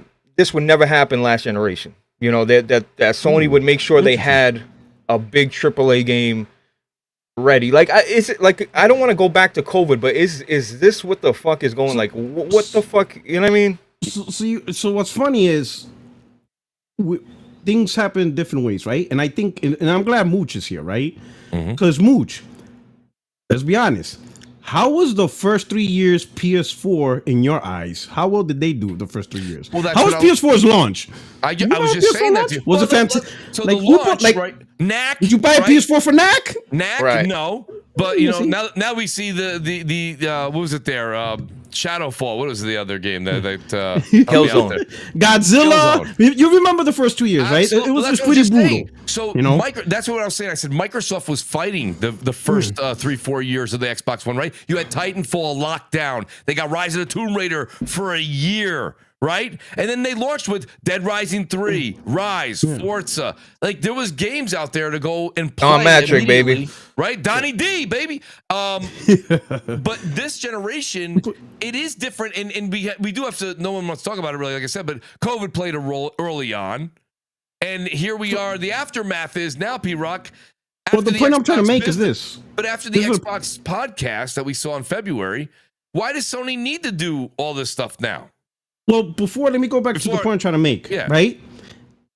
PS4's launch, you didn't have a game. You didn't have a lot of games. You didn't have a lot of first-party exclusives, right? That means, but that doesn't mean the studios was taking a break. They were not in Cancun like the Knicks, right? Wow. I'm sorry, I have to do it, right? Had to go there. All right. So clearly, it's all about timing, right? So you're making games. It's not ready for the PS4 launch. Yeah. Going through it. PlayStation 4 is getting it's getting its licks. Remember Sparse? Remember, even Sony admitted it. Remember, that wasn't a fanboy comment or a moniker created by Xbox dudes. Sony said that themselves. Yes. Xbox fanboys ran with it. Yes. Like literally your own company saying you have no first party. Everybody ran with it. But they were cooking, right? It wasn't really till like 2016 is when PlayStation 4 took off. It started with Uncharted. Then it started with the E3, which had Spider-Man, God of War, which didn't come out till 2018, right? That's so it's all about timing. PlayStation 5, they put their resources to make sure the first 2 years or so had a lot of games. So whoever was cooking up stuff launched it. That's now you gotta restart the cycle. Now a whole new 4-year cycle begins. You're gonna have that little lull in the middle. And then you're going to see after like this year or so, people are not going to forget because 2025, 2026, 2027, all the stuff that they're cooking is going to launch again. P-Rock, and everybody's going to forget about these past 2 years. You were on the show when we said this on Crossfire a couple weeks ago. Like, in all honesty, everyone just has short-term memory. This is Sony's strategy. One thing Sony did better this generation, and I'm interested to hear if the chat agrees, they did a better job with their third-party deals this generation. Here we are, the middle of 24, okay? Come on, what are we talking about? Helldivers 2 is them, right? But you had Final Fantasy 7, Stellar Blade, Rise of the Ronin. That's, come on. That's not even anything, that's nothing heavy from their big boys. And we still have games every month. So when that one super chat you just had up, Blaze, I feel like we were getting games every month. We did this year. Yeah, I think they mean first party, but again, I don't give a fuck about first party as long as they're providing to me. That's the point, Blaze. Right. I mean, if we want to talk strictly first party, let's talk strictly first party. That's fine. That's the conversation. But if you want to talk about a consumer, shout out to Yobi, by the way. Shout out to Yobi in the chat. But if you want to talk about a consumer taking $500 out of their pocket, going to the store, coming home, that doesn't listen to what we listen to, don't follow the gaming media like we do, and they keep going to GameStop or they log on to their PS5 and there's constantly a new game that's coming out every month. They don't care if it's Sony stamped or not. They don't care who the publisher is. So that's when it comes down to for the general consumer. But you said, I'll go with what P-Rock just said. 2016 till the end of the PS4 era was just hit after hit after hit. It was. Yeah. And now, but remember, when you want to leave, how do you want to leave? You want to leave on a high note. Yeah. That's what somebody was just saying with the other super chat you had too, Blaze. He said, Astro, something on a showcase you start with, you don't end with. He's right for a showcase. So when you want to end a show, you end with fireworks. When you end a generation, you end it with fireworks. Didn't the PS3 end with fireworks? Yes, the PS3 did too. And that's the point. The point I'm trying to say is, right, everybody forgot. Everybody loves the PS4, which rightfully so. But everybody forgot the first 2-3 years of its turbulence. Yes. And every game is a so just like now, people are gonna rag about poor showcase, no first party 2024, blah blah blah. But once 2025, 2026, 2027, 2028, and it ends off. Once all those games hit, because we have the first party, they're actually cooking up stuff. Yeah. Once all those games launch, then everybody once again is gonna forget 2022 or only Spider-Man released in 2023, no first party 2024. That's going to be a distant memory, just like how P-Rock PlayStation 4 launched with Killzone and Knack. No one talks about that no more because like you said, gamers are short. Like gaming is a what have you done for me now type entertainment. So you're only as good as your last game, and everybody's going to forget everything previously. So the same thing is going to happen again. Everybody's going to forget about 2024 being a bad year. Right? If PlayStation launch bangers 2025, 2026, 2027, and especially if PlayStation ends their generation off a banger, no one's going to bring up, like now, no one brings up 2014 PlayStation 4. Who brings that up? Hey, that was year, Bloodborne. that year, they only had Bloodborne came out in 2015. 15, okay. Yeah, so the only thing they had in 2014 was Infamous and Dry Club, but nobody talks about that no more. No one brings up those bad years in PS4's life cycle because of all the bangers they brought up later into after that. Yeah. Again, nobody remembers. It's a distant memory. Everybody acts like look at PS3 is a perfect example. Everybody acts like PS3 was a great generation. It wasn't for like the first 4 years. It was really going through the ringer, but people don't remember the bad part. Think about it. How do you only remember the great games? How do you sell a PS6? How do you sell it? You sell it by, right? We were just saying this. It's 2024. The Pro comes out end of 24. So 25, GTA comes out, right? So everyone's picking up PS5, PS5 Pro for that Xbox Series X. But hear me out. Then you have Cory Balrog's game, Sucker Punch, Ben Studios, Naughty Dog's got 2 games coming out that they're saying, right? Those are ramping up. We only got 3.5, 4 years left in the generation. There's your 4 bangers, each one for the holiday. Not to mention what's going on with the smaller studios in the beginning of the year, the middle of summer, and the third-party deals. That's how you go out. So now listen, the pressure's still on. This isn't a guaranteed success. Those games got to hit.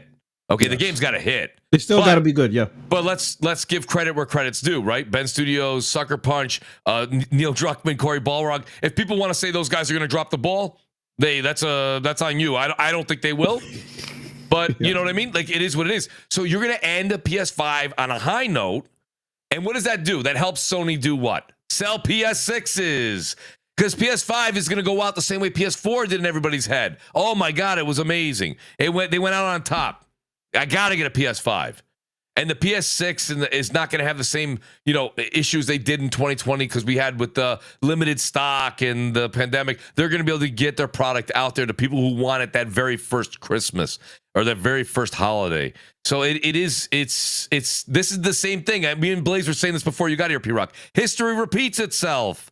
That's why I try to say it all the time on Crossfire. I'm like, guys, we all have short-term memory. This is what it was, and they're doing the same thing. And I actually think this generation, they were better with third-party deals. Now, I've been hearing this a lot. They're saying we're the new Xbox fanboys. Yeah. I don't understand that. I don't know. That's what they want. That's and thank you, Cass.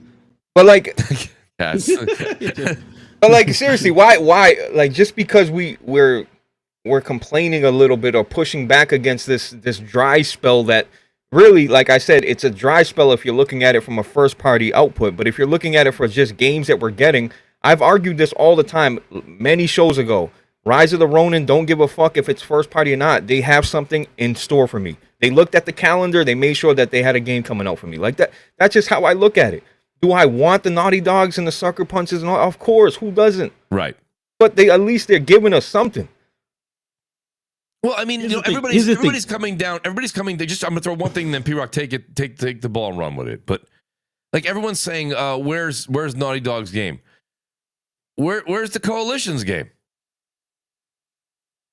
Right? Just apples for apples. I'm just saying, like, they're cooking. They're doing their job. We're gonna see Gears 6 this June. I think next weekend. I think we're gonna see Gears. We're gonna see a lot of Gears. But my point is like these guys, they take a long time to make. When these did Gears games. 5 come out, Mooch? Good point. 2019. Well, holy shit, bro! How many years ago was that? Well, that's all I'm saying. So I'm just saying, and it's not. By the way, Coalition, take your time if you're listening. I'm not rushing you. You never hear me say, "Come on, let's go." Where's like I hope that they make a good game because I think 4 and 5 kind of dropped a little bit from where the original trilogy. But that could be nostalgia. It's a hell of a drug. You guys know that. So let me say this, right? Because they're comparing us to PlayStation guys to Xbox guys, right? And Mooch, right? You were a big Xbox guy during last gen, right? Yeah. Throughout that whole gen, did Xbox fulfill what they were promising to you? Oh, we're going to deliver the great games, whatever. They never did it. The second half is where they dropped. It seemed completely like they dropped the ball. it, right? Yeah. Right. And then when they launched a new console, they literally launched it with backwards compatibility being the big thing. Yeah. Right? To make up for everything. To make up for everything. Mm-hmm. And then 2021, Halo Infinite got its little bit of light, but it fizzled out quickly. 2022 was a complete disaster. And then 2023 was supposed to be the big year with Starfield, game of the gen, whatever. Didn't end up that way. So technically speaking, Microsoft still failed to deliver what they promised like 7 years ago. You still don't even get it. While during that same time frame, PlayStation fans enjoyed games like Ghost of Tsushima, you know, The Last of Us, one of the top awarded games in the industry, Marvel Spider-Man, God of War, right? Yeah. While Xbox fans, because since it's a comparative, right? While Xbox fans still trying to get that big game or that streak of big games, we enjoyed 2 Spider-Man games plus or Miles Morales. We enjoyed 2 Horizon Zero Dawns, 2 God of Wars, right? Mhm. Then you sprinkle in some new, The Last of Us, Ghost of Tsushima, right? Returnal. I don't see how you could compare, between the two. PlayStation fan base received multiple top killer IPs throughout the couple of years, right? Put it this way. We got this little lull, but if we were to go pound for pound, 2025 to let's say 2028, and try to compare between the 2 first parties, who do you think is going to release the most bangers? Who would you put your money on? Right? I'm putting on if you were to PlayStation, bet who's going to be the one, releasing the game of the year type games, I'm gonna put my money on PlayStation. Key-Rock, what banger has Xbox given us though? Where is That's it? what I'm saying. Tell me the banger. What the fuck are we talking about? That's what I'm saying. It's kind of like when you were a Patriots fan with Tom Brady. He Oh, didn't win all the Super Bowls. But he won a lot. He won a lot, goddamn it. He won a lot to convince you that every year you're gonna win a Super Bowl. That didn't happen. I like that. But a lot of times it did. Yeah. Why you think Yankee fans are so braggadocious?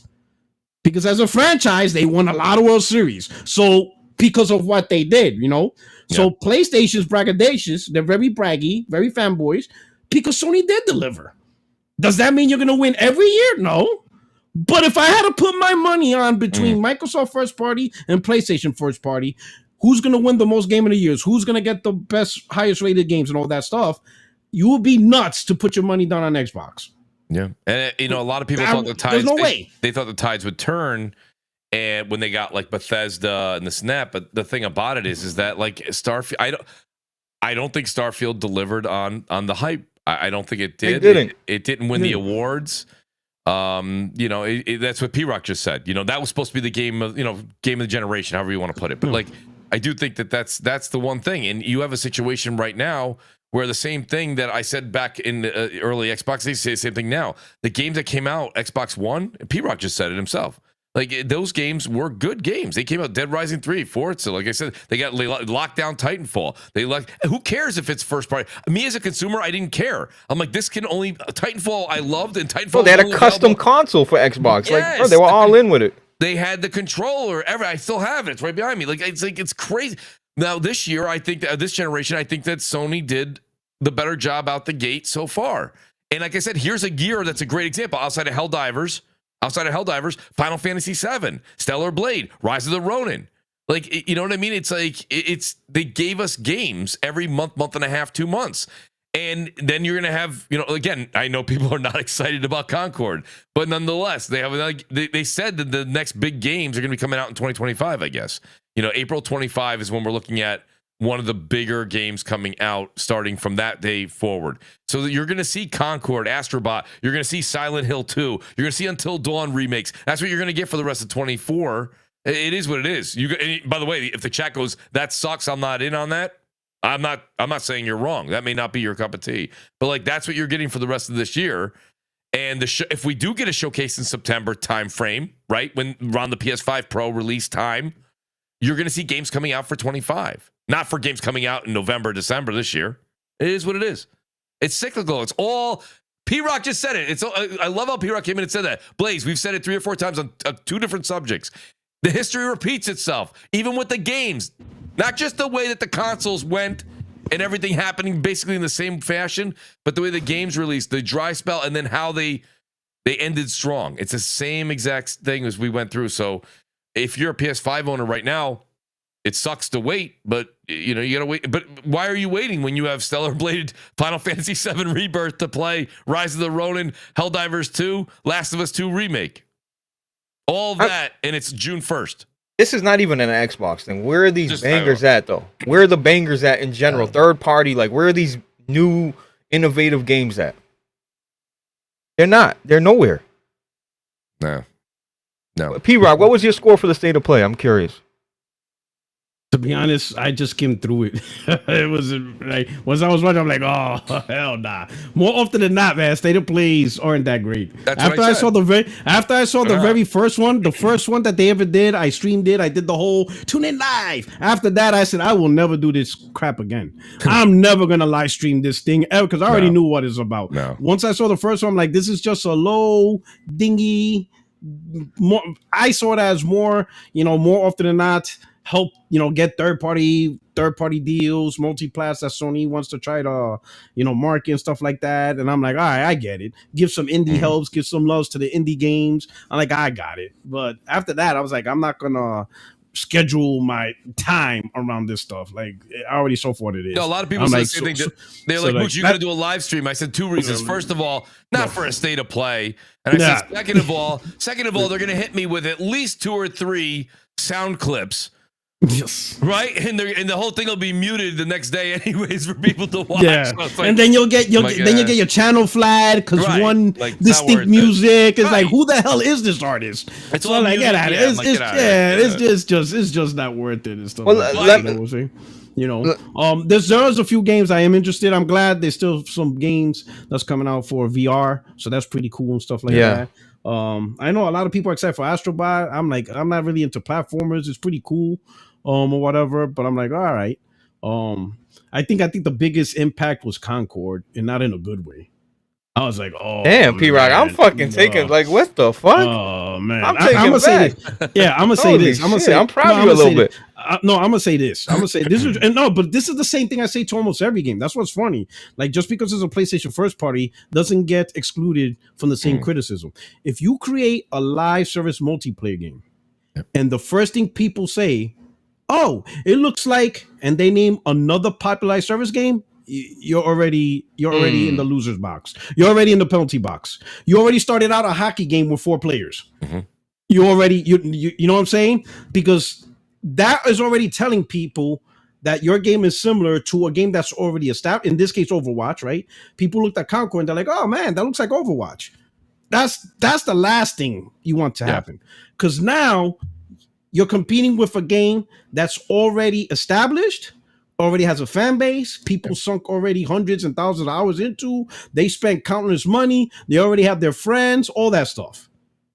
So now you're gonna you created a game that has a similar appearance, that game better be 10 times better than the original if you're gonna pull that. Because all that's gonna happen is, the way I see it, and I use this analogy, it's the stripper analogy.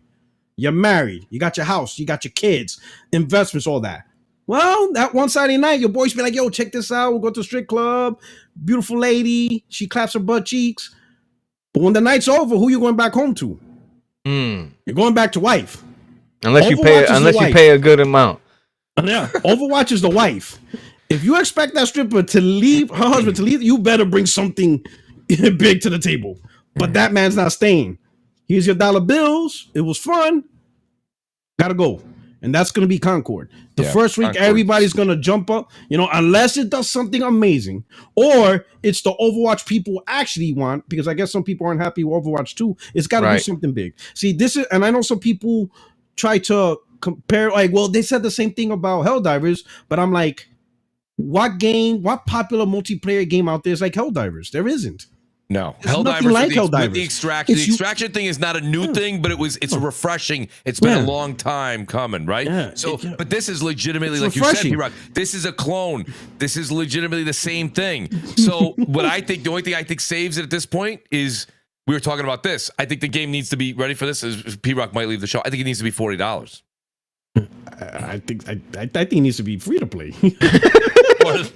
or that. I think it needs to be free to play at this point, because again, when you create a license, here's the thing. So live service game, is Overwatch free to play? Is Overwatch free to play? No, I think you have to pay. Right? Yeah. But that's the thing. They already paid, and people already sunk in. People already sunk in lots of hours, lots of money, lots of time, and they still love it. You know, Right. so Right, how they're do there. you pull? Yeah, how do you pull people? Overwatch from 2 is free to That's- play, by the way. yeah. Oh, is it? Oh Yeah. shit! You I was could. saying, Yeah. don't play Oh man, Overwatch. is it really? Yeah. Oh shit! So you got a more popular game that's free. Oh man, it's like again, you can't create a game. Here's the thing. I see the live service genre as overpopulated, right? And the reason why I say it's Yes. overpopulated is because you are competing with games that came out over a decade ago. Because that's literally the point of live service game. It's perpetual. If it's popular, it's gonna stay around for a long, long time. So when you create a new live service game today, you're competing with games that came out 8 years ago if they're still popular. And there's nothing That has a fan innovative. base. You see what I'm saying? Yeah. That's a challenge. It's not the same. I know some people talk to me be like, oh, but when a single player game comes out and looks like Zelda, that's okay. And I'm like, yes, because people stop playing Zelda. It's a single player game. People are done. So people want more Zelda. So that's a Right. little bit more forgiving. It's a good point. Because the original is not being played no more. Oh, that game looks like The Witcher. Good. Because there is no, I beat The Witcher. You're already done with The Witcher. Yeah. You know, Okay. when people say, oh, Outer Worlds look like Fallout. Good. Because there's no new Fallout. So I'm gonna play Outer Worlds as a company, right? But you can't do that with live service games. No. Hey, that looks like Fortnite. So then I'll just stick to Fortnite. I just stay on Fortnite. Yeah. I'll just stay play Fortnite. then. We were just if saying it looks like Fortnite, Concord I'll play did Fortnite. Concord did not present enough risk. There's nothing there. Right. Like it looks polished. It looks like the gameplay is good. They even said they made a comment during the show to make a point to say we really worked very, very diligently to make sure our combat, the game mechanics, the shooting mechanics were spot on. And I'm sure a lot of people were speculating maybe Bungie helped a little bit. Who knows, right? But they didn't take a risk. The game is a game that they're trying to go up against. That's a free-to-play game. It already has an audience. It already has an audience that has put some people thousands of dollars into skins and guns and weapons and right loading screen images and things like that. So why would you move over and start fresh and pay $40, $50, $60, $70, whatever they're going to charge? Yeah. I don't know. It's a hard sell. It's a hard. It's not going to be free to play because they already said the pre-order thing goes up. You know, so it's not happening. I don't know. Yeah, Helldivers is completely different. Like you don't go, I'm gonna go back to Fortnite. Wait, hold up. Fortnite don't play like Helldivers. Like there's no big live service game that plays like Helldivers. Helldivers 2 is the big live service game. So now you're gonna see games copy it. Right. That's what's gonna happen. And that's what Sony should have focused more on. What new live service products that's original that people be like, wait a minute. Yeah. That's something that I don't have access to right now. This is a new thing for me. Let me check this out. Let me enjoy this. Let me invest in this new thing that you got there. Don't create something that people could be like, oh, this is pretty cool, but I'm going to go back to what I already know because it does the same thing. And plus, I'm already good at it. I already have my friends. I'm already a streamer. So this is where my fan base is built at. There's so much to, that to the original, Yeah. You got to be unique. You got to bring something new to the table. If you're going to try to carbon copy something, then you have to be 10 times better. You have to make people be like, oh man, this is so much better than Overwatch. This is actually the Overwatch I actually wanted. And I don't know if Concord's going to do that. I don't know if Concord's going to be that game where people be like, this is what Overwatch 2 is supposed to be. So I'm going to play this. Yeah. That's the only thing it got right now. 100%. I was telling Moose that day. I said, damn, they must believe in that product because they gave it a lot of airtime. For a 30-minute show, that chewed up I don't know how long they showed it for, but like Moose said, it was ready to go. Out of all whatever live services games they had lined up, Sony's like, okay, well, this one looks polished. It looks ready to go because it does look polished. It does look clean. It's not. It's not for me at all. I don't give a fuck about them type of games. It's not moving the needle. No, I think that was what we were saying. Because remember, P-Rock, they went from 12 live service games to 6. Then they cut factions, and the reason they made Devastation games or whatever one that they cut ties with, that was not nearly ready to go. Right? This one's ready to go. So whether or not it becomes a success or an absolute failure, it's ready to go. If you have a product, like you say, the dish is ready to go out to table 12. Yeah, but listen. This might be a little cold. I don't care. Get it out the table 12. If they complain, I'll deal with it later. But this plate's on my head. It's got to go. It's ready to go out. Right? I'm not making it again. So This is the whole thing. They already made it. It looks like it's polished. I just don't think, I think it's too, there's no risk. There's nothing there that makes me peel away from the game. I don't even want to leave. Nothing there made me even want to leave like Warzone, right? I mean, what are we doing? So, and if you think you're going to do those cinematic beginnings like they did for the show, right? Yeah, it don't work no more, bro. That don't work. That's I mean, that's maybe end of last generation. People might have thought that was a neat idea. That's just, I can't believe that they're still doing that shit. That would have worked. I mean, who greenlit that? I'm like, buddy, if anything, cut that out. We don't need to have every week a new story-based thing about the 5 characters we don't care about. Right? So like, put the money, the effort, the resources into something else with this game. Now, don't forget, these games can evolve. And I'll give you an example. Fortnite. When Fortnite first came out, it was not Battle Royale. Yeah, it was a Survivor Save the World. Team Save the World game, right? So what if this game builds an audience in the first year, 2 years, and all of a sudden they blow this thing up into like, listen, that world into like a Fortnite? Now maybe P-Rock's still Battle right. Royale? Why leave Fortnite? But maybe it plays better, it shoots better, feels better. I don't know. I'm thinking outside the box here. That's the only thing you can really do with this is to metamorphosize it into something bigger, because as it currently stands, it doesn't present enough excitement for a new audience to leave the game that already exists, period. I'm telling you, if Sony does not, I'm going to announce this, and I'm dead fucking serious, dog. If they don't give me SOCOM by the time, man, I don't know. I'm telling you right now, bro. If they don't give me that fucking game, I don't know, man. I don't know anymore. It's like I don't know. Like I said, I don't know what metrics they're going on, whatever. But like looking at when I saw Concord, I'm like, oh man, like this is so obvious. Like God, like they really think. I don't know. So this is why I said like this is gonna be a hard lesson Sony's about to learn, right? I think I think especially after Helldivers, right? They're thinking, oh shit, we got this in the bag. Right. Woo! On our first try, we got this. Boy, they're gonna have a hard knock. They're gonna have a wake up call, because I don't think Concord. I think I'll be honest. I think after a year, this game is going down. You know, it's funny you say that, though, P-Rock, because we said, I think you might have even said it on Crossfire, dude. This is funny. We said they're gonna throw a bunch of live services at the wall and see which one that sticks. It's good and it's awful that the first one was the hit. Yeah, I think that was probably the worst thing, because they're probably disillusioned, thinking, "Woo, this is easy." Like, what? What's the problem? It's like playing chess and you win your first match. Right? You're like, "Yeah, why not?" Then after that, like, wait a minute, you're on like a 30-game losing streak. Like, what the hell happened? What the hell happened, right? Like, let's say that you go to the casino, don't want to win your first hand. You're like, "Oh, this is good. I'm good at blackjack." No, you ain't. No, you ain't. So you lost the mortgage, the cars, your kids. You betted it all. You know. But I'm thinking, oh man, I think Sony's about to have a good wake up call with Concord. And I know some people, and I said, listen, I'm looking at it no different than I would look at a third party multiplayer, at an Xbox game, whatever. Like I've been gaming long enough to see like same thing with Suicide Squad. I made the same prediction. Like, no. Nobody got mad at me because it was third party, right? Except for a few guys who are really into live service games, right? But for the most part, no one had an issue when I said Avengers. Ooh, this ain't gonna last. But I do it to Concord, and I'm the bad guy. I'm like, listen, I'm not doing it to be an a-hole or a grifter. No. But I've been gaming a long time. I seen what fell. I seen what didn't. You did the same for Foam Stars. I said the same to Foam Stars, right?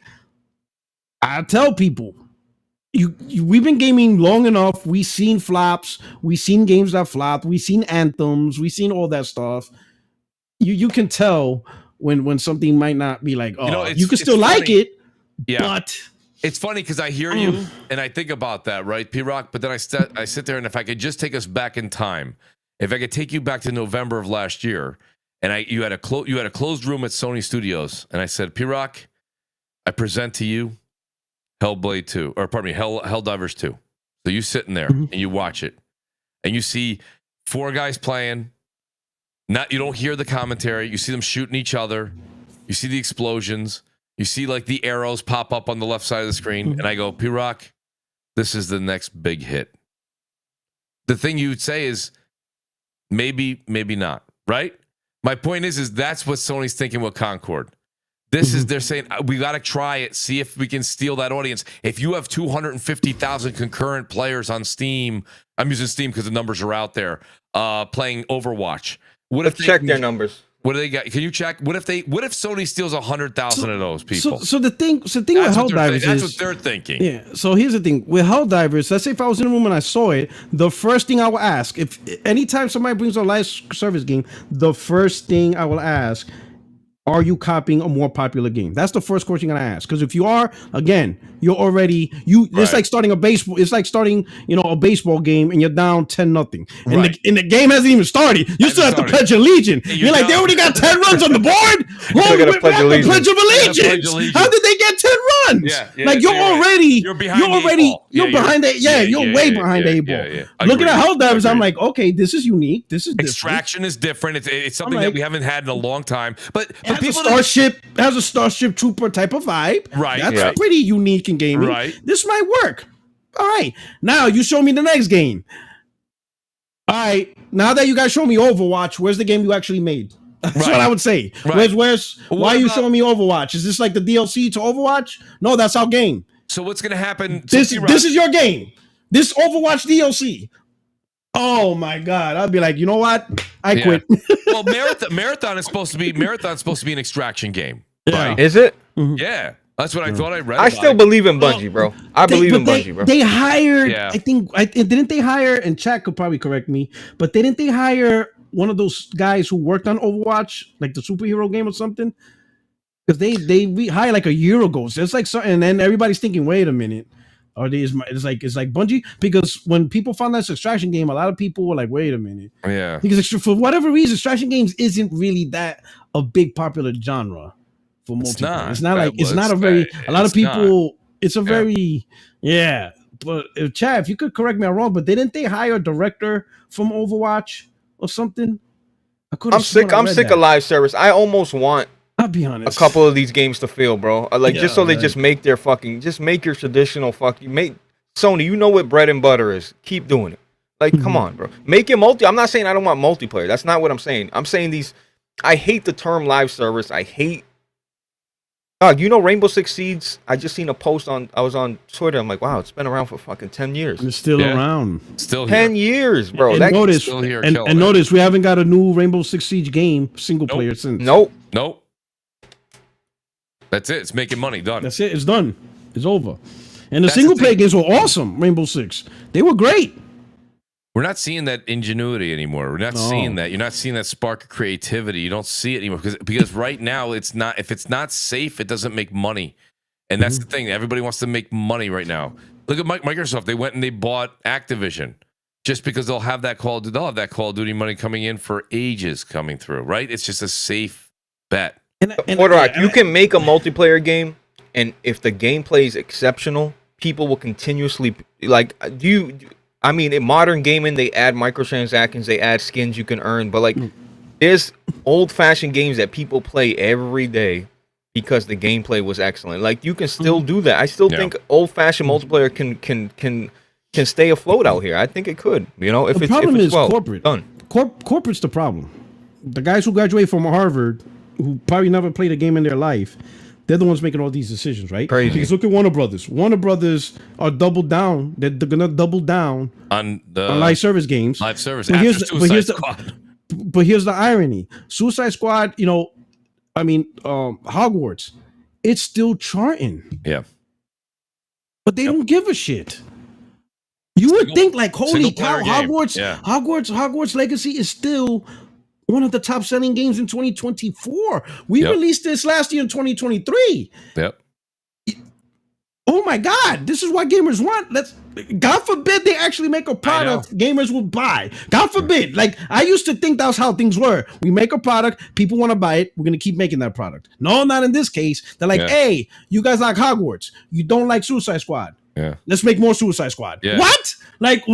What's going on here? Why can't they actually? You just made a good point. I just don't understand. Let's look at Rockstar for a second here. Rockstar comes out and they make GTA 5. Okay, GTA 5 talking about charting. You're impressed with Hogwarts charting for a year and a half, 2 years. This game, GTA 5, has been charting since 2013. Okay? Yes, Right? absolutely. So what do? They make GTA Online, which prints even more money. But most of these other companies right now, we see after they make a game like GTA Online, they're done. They're like, we're good. We got our money maker. Stop right there. Just put all our efforts into that. Now Rockstar, GTA 6, Red Dead Redemption 2, they keep making games. So this just proves to you that you can have a live service game and still make a single player game experience. Yeah, maybe it'll come 6 years, 7 years, 8 years later. Who cares? Like you said, it still gives. So if Rockstar can do it, why can't some of these other big teams do it? Like, and you might say, which one that's like 343 is a very large company, right? So they can have. That's a big developing team. They could do Halo Infinite online, like they're doing Halo Infinite multiplayer. Have that big thing that they're doing. Have a battle royale, and they could still put out a really good campaign every 5-6 years if they wanted to. But we don't see that. Like you said, once they make that Siege, you just said it with Rainbow Six Siege. That came out. That's it. Where's the rest of the games? They don't want to make. They don't want to make them. Yeah, the suits. Right now, I'm looking at the top selling games so far right here in NPD, right? Because I remember looking at this, but I didn't really say much about it. But Suicide Squad is the 8th best-selling game of the year. Wow. Hogwarts Legacy is 9. It's right behind it. Mm-hmm. And that game came out last year. All the big gold sales was last year. Yeah. But it's still right on Suicide Squad's ass this year. But what does Warner Brothers say? Yeah, we're going to invest more in live service game. Never mind your Phenom that you probably haven't had a game sell this well in decades, right? Maybe not since Batman. And you're ignoring that. Well, I just don't understand. Here's the thing. So going by the gaming media and everything that went on, they said, Suicide Squad didn't do very well, this and that. But you just said it was number 8 for the year. Mm-hmm. It's number 8 for the year. And also, but think about it though, P-Rock, they're also making insane money on, it's a live service game. So there's probably bundles to buy or, assuming people are actually putting money. Here's the thing. It's 8th in a year, but it came out 2 months ago. Hogwarts Legacy came out last year in February, and I'm already on your. Let's say if I was Hogwarts Legacy, Mooch, and your Suicide Squad, right? I'm on your ass. You are. And I already had my time. I already had my shine. That's true. But I am so good that I am relevant over a year later, and I'm still. That's a $70 buy, and that's a wrap. Right. Whereas Suicide Squad, even if it stays in the top 20 for the next year. Continuously after you give them the $70 or $60, whatever it costs, then they're going to be a lot of these people are giving because they love the DC, the Marvel, they love this stuff. They're doing a new skin came out for whatever, or the new Joker thing's coming out. I'll throw you $10 more. So now you have the 8th seed. Brother, have you seen Mr. Freeze? I mean Mrs. Freeze or whatever the fuck that is? Yeah, I saw that. But you know what though? People are still going to buy it. They're going to buy it. So, I mean, that's the thing. You're seeing the numbers. The one thing we don't get to see in the world that we're in is we don't actually get to see the money that a Warzone and Apex Legends makes every month off of the battle passes. And listen, Warzone's got one of the best things going right now. So it's $10 for the battle pass every 2 months. Then they have something what they call the Black Cell. That's a $30 purchase. That's a $30 purchase within the battle pass to get the extreme. I'll call them the extreme skins. It takes the skins you earn and it warps them into even cooler shit. So they're double dipping on the live service as it is. And I'm telling you right now, everybody playing Call of Duty, they're all at least doing the battle pass. Probably half of that number is then doing the Black Cell purchase, which is amazing. Every 4 to 6 months, I'll still pick up another one. That's an extra $30 on top. So it's but I like the game. I understand you two may say, I'm not doing it, which that's fine. But I'm saying there's a lot of people. So when you see a game drop on charts, that's a live service, that's the sale of the game day one. It's not really attributing to the amount of money that they're raking in every single day. And that's what these guys are seeing. They're like, I would rather have one Suicide Squad that will be good for an entire generation, keep money coming in, then, and it may be a bad example with Hogwarts, but you know what I mean? But one game like that, where after the $60, $70 I got from them, that's it. So that's what they're seeing. Yeah, but Mooch, you know gamers, what we want more games. So it's but Mooch, guess what? When they gear up to go buy their next live service game, you're not going to have that That's credit right there. When you put out a good product, that's credit in my book. Yeah. Okay, you know what? Naughty Dog's next game, I'm buying because I know it's going to be a fucking good game. That's you know what I mean? That's called. I agree. You know what I mean? So like, I agree. Yeah, you can put the bullshit live service game that's going to give you, feed you income throughout the years. When they dropped Suicide Squad, everybody's like, bro, what is the live service? What? Like that? I remember like everybody was so disappointed. Like, really? Yeah. But that's why P-Rock was kind of right. It's gone from more of the gaming folks. If you look back at the PS3 and you look at like the original Xbox and the guys that were creating that to go up, those were people that played games. And this. Now it's a lot more corporate. It's a lot more corporate. It's just legitimately dollars and cents. Mooch, these companies want money. So, everybody, like, since when? Since when did money, right? Everybody wants money, but before you'd have people making a creative push, and you saw if you went back and watched that Xbox, the history of the Xbox. Remember they did that? It was actually a really well done documentary, very good, right? You go back and watch that, like they showed how they had to continuously walk in and fight. And it was dollars and cents back then. But they were like, no, you have to believe me. This is going to be great. We're going to do this. This is what we dream. This is the power that we're going to do. This is the games we want to make. This is what we want to bring to the playing field that no one's experienced. Believe me, those corporate guys in suits, they still wanted just dollars and cents. It's the same as now. But nowadays, a lot of people are more reluctant to be that creative foot forward. It's more the safe. This is going to make money for you. If I walk into P-Rock's executive, P-Rock, I'm guaranteeing you this, as long as I have a Marvel stamp on it and it's a live service, guess what? I'm going to make you a lot of money every month. He's going to say, no shit. He's probably going to green light it as long as I can get the contract with Marvel. Done. But and then you end up with Avengers, which didn't work. Avengers, right? It didn't work. It's like, it is. So it's kind of like one of those things where it's like, that's why I applaud the Neil Druckmans, the Corey Balrogs, the guys out there that are working. They're pushing a creative gene. The games that they're making right now, the single player games, those are buy them once, and that's where the money train kind of ends for Sony. So that's difficult. It's a difficult push. But it is what it is. Like I said, that's where I think like you have to separate that. But it's all corporate, P-Rock. You nailed it. Absolutely. Just corporate took over. Can I ask you guys a question? I was really thinking hard about this. I remember when and then we'll read the super chats. Mooch, I know you want to get out of there. PUERTOROCK ruined everything because now we're gonna talk more. Shout out to P-Rock. Shout out to P-Rock. I extended his bedtime now. Yeah, you sure did. He's like, damn it. Dude, I was telling P-Rock, we went to a wedding yesterday, went till past midnight, and then a doubleheader baseball game with the kids, soccer game. We're up at like 7 o'clock. Buddy, I got to tell you, my batteries are on low. I'm not kidding you. Holy shit. Red Bull's not going to help. Not tonight. I'm already on a full pot of coffee right now for the show.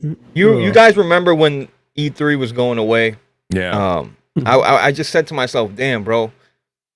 Yeah, they can just pre-record a show and, they can show the same trailer and it'll have the same effect and hype around it, I guess. But having E3, it presented a deadline for these developers. Like, if you miss E3, if you don't have your fucking trailer ready for E3, you're going to miss all that clout and all that fucking, And I felt like it put these motherfuckers on a schedule, these developers, They knew... Hey, Sony come around like, hey, are you going to be ready for this year's E3? Yeah, no. And it put pressure on everybody to deliver games, not only quickly, at a timely manner, but it's just, I just feel like, I don't know if E3 has to come back or whatever. I'm just saying, like, dude, it's severely missed, like, the whole breakdown developers, they sit there, they talk about the game, they show gameplay, like, that, it was like a whole fucking event for like 2 weeks of developers sitting down and showing gameplay, and then they would go to the next developers, and IGN would have shows, and GameSpot would have shows, and now it's just like pre-recorded. Nobody's falling down on stage. It's all safe and shit. You know what I mean? It just I really, dude, E3 is severely missing. Summer Game Fest, don't get me wrong, it's cool, but it don't got the same feel to it, man. It don't. No, it's rehearsed, it's scripted. I know E3 was to a certain extent, but like you said, you had a controller hit the ground. We used to have people up on the stage with the controller in their hand playing, and if it messed up, it messed up. You know what I mean? And of course, it made for some great conversation on podcasts and different outlets. It was funny, right? A lot of funny memories. But he's right. Blaze, you're 100% right. The flame is off the feet now. Like, there's no flame to the fire. Like, you do what you want when you want now. Like, I would remember saying to somebody, I think it was offline, once we had when COVID was here and there was E3 was done and Gamescom, they didn't do any of that anymore. I was like, I could see all the executives at Microsoft being like, and at PlayStation being like, whew, we ain't got to do that shit anymore. We're done with that stage presence. Now we'll just record this in studio right here. We'll edit what we want, make sure we have everybody watch it and it's perfect. And then we just hit, upload to YouTube. Done. And like you said, Blaze, that takes a little bit of the fire off them to get a product out, because you don't want to show the same game too many times at E3 over and over again. You're going to have a live studio audience booing you. You know what I mean? We saw this last 2 years. You know what I mean? You'll have somebody scream that from like way back. So now there's none of that. It did keep them a little bit with everything moving forward in a timely manner, right? They had to live up to the dates they said because everyone was going to be there in person. Now there's less of that. And yeah, the Games Fest thing, yeah, it's good. I can't say it's bad because it's all we have. But it's just like when it happens, it's like, two people come. It's like watching the Academy Awards, right? They come out, they present their game. Jeff Keighley does a bit. Then you have an actor come on. This is brought to you by Pepsi. Another two people come out. You know what I mean? It's the same thing as these like directs that we're seeing in these state of plays. And it's like they can literally feed us crumbs and piecemeal it out as slow as they want. And there's nothing we can really do about it at this point. I would love to see an E3 come back. I can't see how an E3 wouldn't thrive, honestly. I think it would do very, very good for the game industry. Like you said, not only the show, my favorite part of E3 wasn't even always the performance by Xbox and PlayStation on stage. It was the week after. Right. The interviews and diving deep. What is the game? What's it going to be like? How does it... the questions were being asked. How does this change the game? How is this different than your last two games? What makes this different? Oh, I see you brought on a new creative director. How does this creative director coming over from this series change your game? Like, that's exciting. That's news. It's if you're us and the audience right now that you have, Blaze, that loves to listen to this, that's what we're here for. That's what we're here for. That's what the hardcore loves to hear. And podcast took a hit too. Absolutely. We got. Absolutely. What's your thoughts on that, P-Rock? I mean, we know it's not necessary clearly because the industry has moved on, but. So I think the thing with E3, I would love E3 to get back, right? But we got to look at E3 was an annual event, and every generation games took longer to make, and publishers was making less and less games. So, for example, you will use Rockstar. Rockstar during, let's say, the PS2 era, right? So during those E3s, in a 5-year span, Rockstar made Grand Theft Auto 3, Vice City, San Andreas, Manhunt, The Warriors, Crazy. Midnight Club. That's 6 games right there. So in a 5-year span, you can almost guarantee Rockstar was going to show something at E3 every year. They were going to have something ready. Hey, look at the Warriors on stage. You're like, oh, shit, off the movie? That's great. Hey, Grand Theft Auto Vice City. 2 years later, Grand Theft Auto San Andreas. Like, you always have something. Yeah. Now, let's flash forward to the PS4 gen. From 2000 to 2013, Rockstar made one game. Red Dead Redemption 2. That's it. So maybe at best, and they didn't even decide, and they decide not even to go to E3.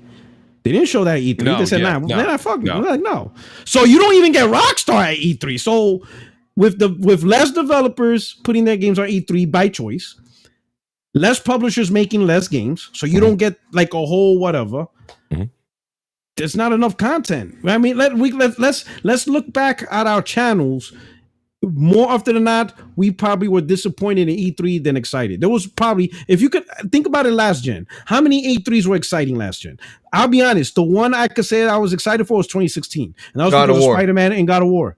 Yeah. The other ones, I remember a guy with a flute in one of the E3s. I remember an orchestra. The last they showed off Ghost, though. Like, Ghost. You see, but when you look back and you count every E3 from 2000 to 2000, I mean, from 2013 to 2020, how many of those E3s were good? We probably could pick out 2. Well, that's the thing, right? That's the other thing too, is we always. You got to look back. But you always think that everything in the past was great. They weren't. Everything was great. right? They weren't. It was They not weren't good. necessarily great. Because we're always like, oh my god, yo, the '90s was great. The '90s was great. It was like we didn't have shit in the '90s. You know what I mean?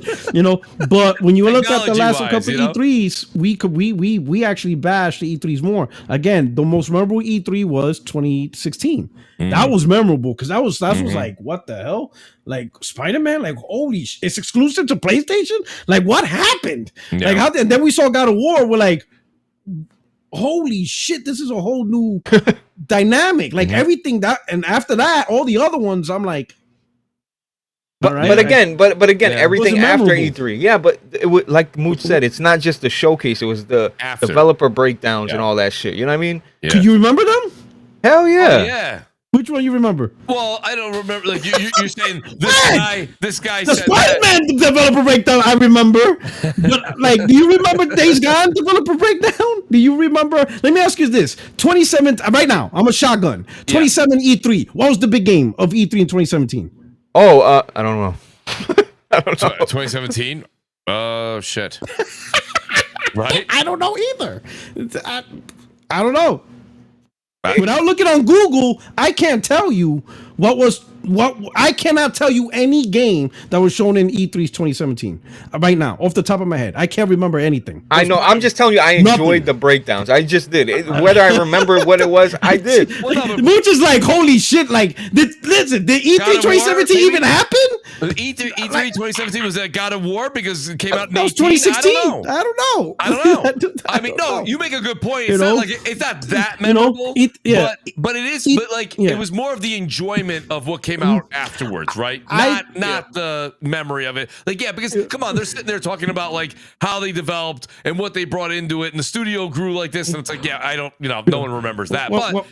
It's intriguing to hear, and it was fun to talk about. Now we lost all that, so now it's just like it's like a direct. Like the showcases are like directs now. You know what I mean? So you see them; they're pre-edited. They are what they are, and we all get the same information, and it's very bare bones. It feels now very bare bones. And again, little by little, in order for E3 to be successful, the industry has to be all in. Everybody, all in. Yes. And little by little, people are dropping out.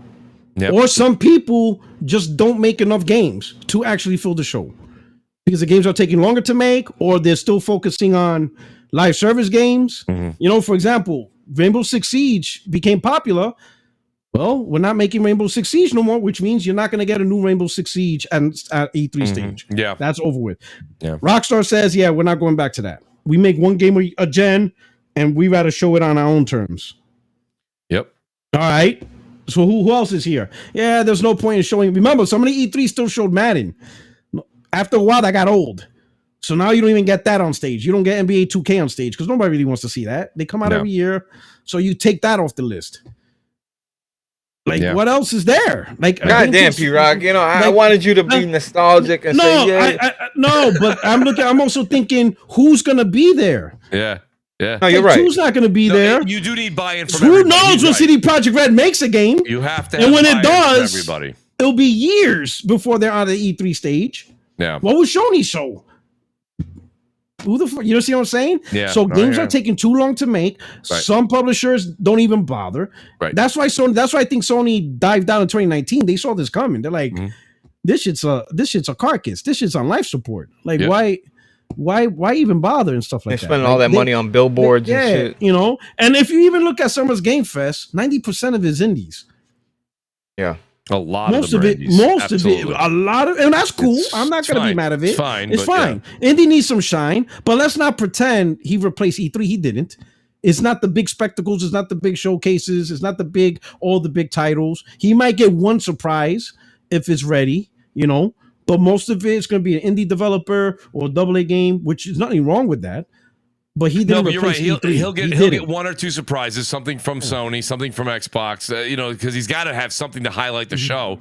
Yeah. You know, so but that really is all it is. So Games Fest, the award ceremony is. It holds a little bit more because he'll do one or two surprises again. But what's everybody there for? They're there for the end, right? Want to see who wins the big ticket. What's the big surprise? Yeah, you know, So I think the big thing is the industry.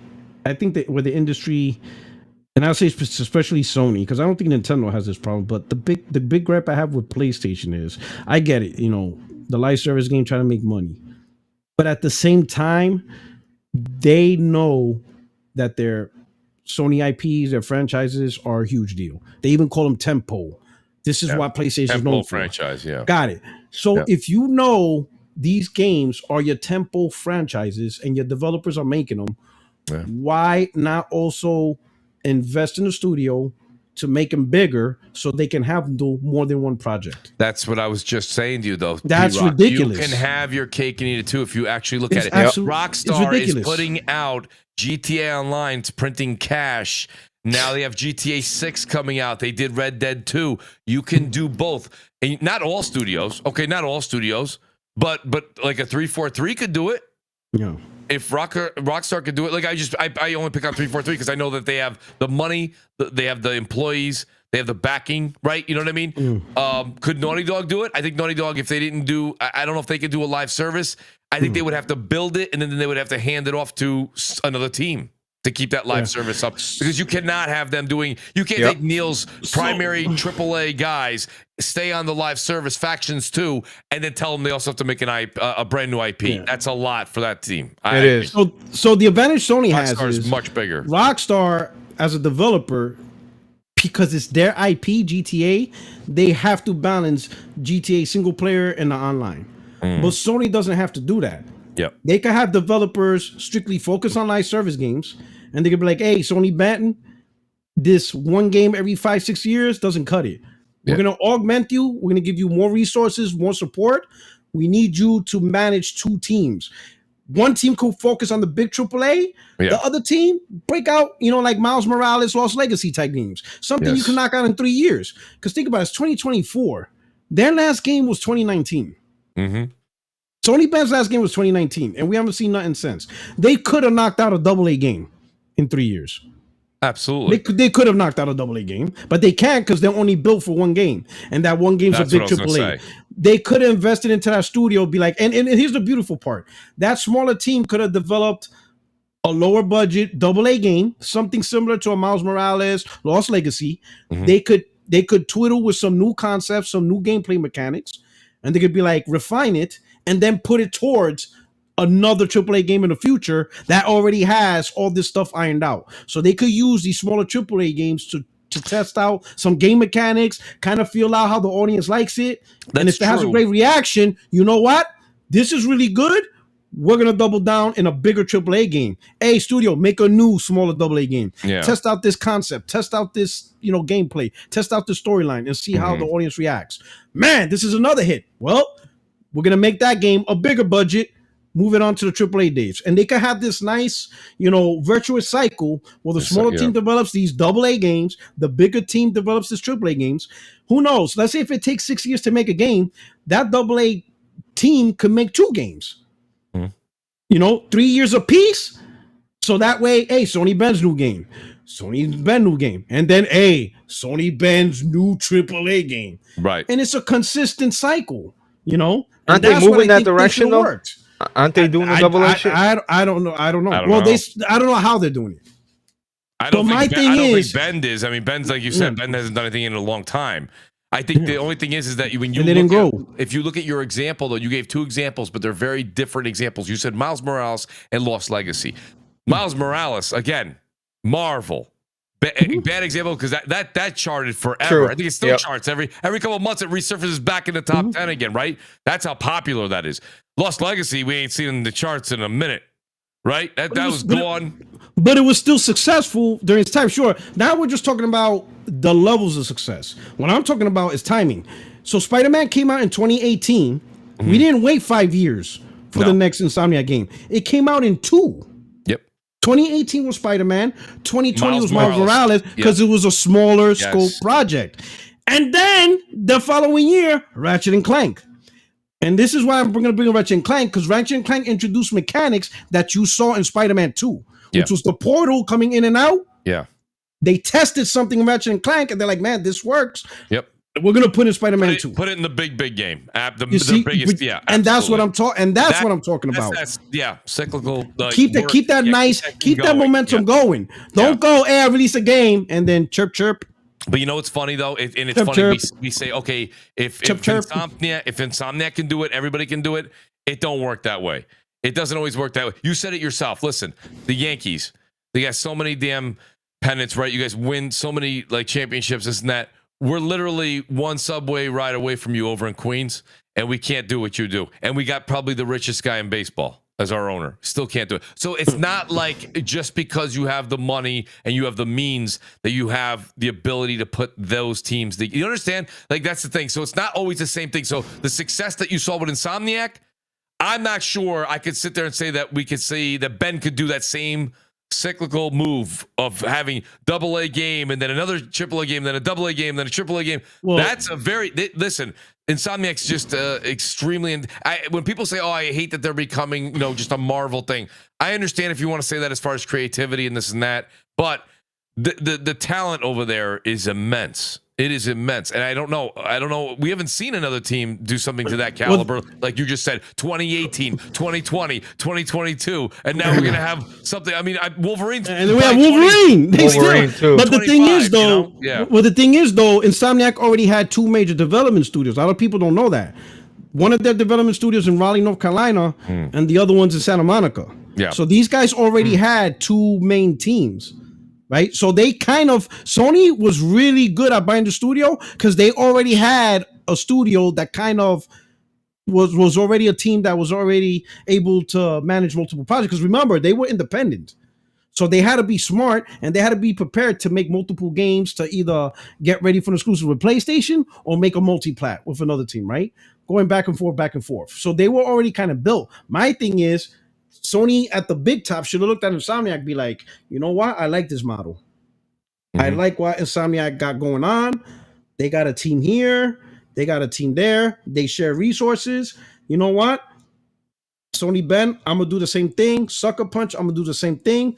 I'm going to give you guys the ability to at least have 2 separate teams, 2 separate studios. Idea. Yeah. And you guys, I want you to replicate what Insomniac is. Now, granted, Spider-Man Miles Morales, that name sells itself, right? But at the same time, the main thing is this.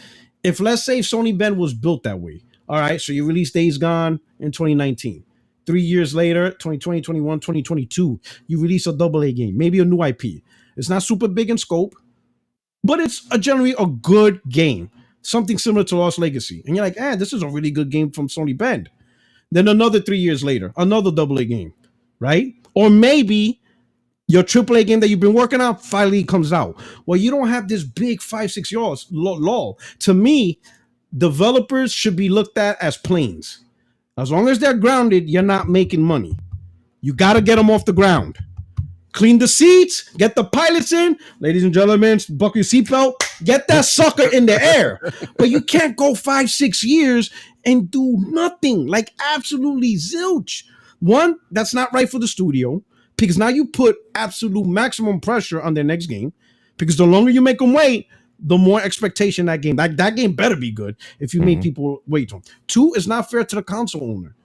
Because a console usually has an 8-year lifespan. Yeah. And you make one game. Imagine if Sony Ben only makes one game during the PS5 gen. That's not fair. That's not right. One game in an 8-year cycle. You're out of your mind, Sony. You are out of your mind if you think you're going to get away with that. They got to find a way to get these studios to pump out more games without, I'm not talking about crunch, but it doesn't have to be AAA. Right. Keep a momentous, nice cycle, a nice steady cadence. AA, boom, AAA, AA, boom, AAA. Learn to balance that. Learn from the AA's because the AA's will be lower risk, lower cost and scope. You can test out new theories, new stories. Experiment new things, like you said, new tech, new things you want to see. See if the gamer engulfs it and says, yes, we love this, or they reject it. But like you said, even if they don't like it, at a lower cost. But I think Insomniac has perfected that though. Like I think they did absolutely. They perfected it, bro. Just watch Wolverine. I guarantee you're gonna see a lot of stuff in Wolverine that we already saw in Spider-Man. We 100%. Already saw in Ratchet and Clank. We're already gonna see time-tested, proven gameplay in Wolverine. Guarantee you're gonna see that. Bro, we stole them for nothing too. Yeah. Yeah, Oh, yeah. It was pennies. 260 or 240 million dollars. It was like how the Yankees got Babe Ruth from Boston. Bro, oh my God. Fuck you. Okay. Like, oh man, this is not fair. This is like, what did you do? If someone said Like, we'll take that picture. Come on, bring them to New York. We'll take them. Somebody said the other day, I think Ninja Theory cost Microsoft like 100. Was it 170 million? Yikes. Yeah. I think it was 170. I mean, listen, not to say like Ninja Theory, very talented team, but like Insomniac is just that's just a league, man. They're in a league of their own. I don't really know what to say. Like they got their money back with just Spider-Man 2 alone. Easy. That game alone paid back the 200 million. I think they got back with the first Spider-Man. Yes, it's ridiculous. You know? That was the biggest. Oh my God, that was like the Michael Jordan trade, a 3rd round pick. That's Tom Brady. Hey, P-Rock, you see this hat? Look at my hat. What's up? What it says right there? Celtics. Man, I'm telling you, I feel. Listen, man, you guys are gonna get crushed by Dallas. Wow. I'm sorry, Okay. man. I'm Oh, sorry. boy. Not to be a hater. Well, I am a hater because I'm from New York. I am a hater. But you gotta admit, the East was like the geriatric league. Like we were just Come hurting. on, bro. Like See, we were like, listen. The Knicks, when Jalen Brunson hurt his thumb, I'm like, yeah of course he is. Yeah. Of course. Why not? Yeah. I was like, why not? The minute he hurt his thumb, I was like, I'm gonna go get something to eat. I'll see you guys later. Of course he gets hurt. Like, I was done. He was the only one left. Yeah. He was the only one left that didn't get hurt. Like, okay. But it's not our fault. I know it's not you. I'm not blaming you. But what I think is, I'll say this. The East did not prepare Celtics to face Dallas. You understand what I'm saying? Like, especially after you just whooped Pacers. I mean, you guys thrashed them. So you really didn't got a good sparring match. Everybody keeps saying that. You haven't been tested. Like, bro. No, not bro. You're about to face Luka, bro. Have you not seen that dude? No, he's nasty. But we got people to lock him down. I'm telling you. We got the best defense. Yo, P-Rock, you want to make a bet with me? A friendly bet. Wait, a little short. Listen. We'll bet a game. All right. You pick a game that you want me to get you on whatever platform, and then vice versa. All right, bet. I'm already gonna tell you, you're gonna get me Grand Theft Auto 6. So we're just gonna lock that down. So I'll let you know right now. When that shit comes out on PS5, hook it up, brother. You better hope they don't say it's $100 at launch. Oh my God. No. Yeah, you should have put a cap on the price too, there, Blaze. I just said game. I just want Grand Theft Auto 6. No, that's fair. That's fair because I would love to get a new game from you. Thank you. Okay. Yeah, but let me get these super chats. So let's get out of here. Mooch, I know you want to go, Mooch. He keeps looking at his clock or something. I go like this. I said to Blaze before the show, I'm like, bro, 11 o'clock. He's like, no problem. It's 11:30. It'll be midnight soon. We're overtime. He's working on overtime. He's got an Italian clock. I can tell. Go ahead. Buddy. Cassie Cage, I was dogging Xbox One fanboys last gen with the same cope. Cassie, if you weren't my homegirl, I wouldn't even read the super chat. I'm telling you right now. So let me ask you a question. Did the Xbox One fanboys ever recover? Like, no. Did Microsoft ultimately deliver? No, absolutely not. They're an Xbox That's the One difference. That's the difference. Guarantee all this talk about PlayStation because of whatever. Watch over the next couple of years, everybody's gonna forget about it. Because all these banging games, Naughty Dog's going to come out with the bangers. Then we're going to talk shit about the game of the year. Then you're going to see Sony Ben's new game. Then Wolverine's going to come out. And as all these games keep coming out, then it becomes a whole new conversation. You know, that's the difference between PlayStation and Xbox. PlayStation ultimately ends up delivering. Even when, let me put it this way, PlayStation was at their worst with the PS3, and they still found a way to salvage it. That's a fact. Yeah. At their absolute worst. And when you they say find salvage a way to salvage it. It's not very hard to do. Make good games. Period. And I love Mikey Barra because he keeps making that point. Yep. It almost sounds like when I don't know if you've seen his tweets and all that stuff, but it's almost like as he was working with Microsoft, it's like, how can these guys not see the problem here? And now he's letting his frustrations out. Like, it's almost as if Xbox never really focused on that, what they should have. Because that's literally the whole point of a gaming console, is to play games. So your number one priority is make good games first. First and foremost. It's always been all is forgiven. All is forgiven as long as you make great games. Everybody will, all right, your online's like, even the PS3. PS3's online was terrible. but everybody ultimately forgave it because, damn, look at all these great games. And so hell, now people are saying the peak multiplayer for PlayStation was the PS3. So it's just funny how things turn around, right? It's true. It was the PS3. That's like when I said peak multiplayer was PS3. That was peak multiplayer. That's why I said wait until we get to the end of this generation. If Balrog and Neil Druckman's and Sucker Punch and all these guys all hit, it'll go PS5 era was absolutely insane, right? All the way through, they'll say it was insane because they always remember the end. Everybody remembers the end. PS3 went through hell and high water to get back to where they were at the end. So, and now, like you said, now people are like PS3 was like that was the pinnacle, top. It was the pinnacle, and the PS5 still has the best launch over PS4. And that's a fact. I would say that the first 2-3 years of PlayStation 5. Kills. Like I didn't buy the PlayStation 4 until Bloodborne came out. No, it's funny. No, you said I heard you say that in your show. 2015. Brother man, it launched with Knack. Yeah. The hardware wasn't impressive. We can all agree with that. I bought it because Battlefield was there, Killzone. I'm like, fuck it, Killzone, oh shit. Bro, I love Killzone anyway. I got the PS4. Same year as P-Rock. Yeah. I think we can all agree from a hardware perspective, it was very underwhelming across the board. Xbox One, PS4 hardware was not what people really wanted because we already had the HD gen introduced, right? Got it. First console generation with HD, 720p games, 30 frames. All right. Some 1080 too. Right. Now we went up to 1080, but people were expecting 60 frames now because you're still kind of in the HD gen. All right. Get better performance. Didn't happen. 1080p 30. Okay, whatever. Right. But the hardware wasn't as a big of a jump as what people expected. You got tablet CPU in the. It was outdated at launch. Someone was using a GPU from 2012. Yeah, much like it was just all weird and stuff like that, right? I mean that I remember that was the first time I was seeing actual PC builds of $350 videos being made, and it was outperforming PS4 and Xbox One at 1080p 60. And it was, and you could that's how underpowered. So the hardware wasn't really something to talk about. Even I was like, man, this is not really okay. I guess whatever. What games they have? And I saw Knack. I'm like Knack. I'm like this. This doesn't even make sense. This is worse than the PS3 launch. I'm like, holy shit. Killzone. I'm like, oh my god. You hating, but again. Then the following year, Dry Club, and I'm not into racing games. So I'm like, Dry Club or Order 1886. So I'm like, this game is 4 hours long. What are we doing here? Like, all right. And I'm like, you know what? I could wait. I was still playing the PS3. PS3 still has some good games, right? And then Bloodborne, I was in. And then 3-4 months later, Batman.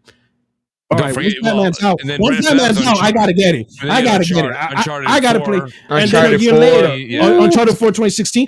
So I got it once PlayStation started showing, hey, get ready. Right.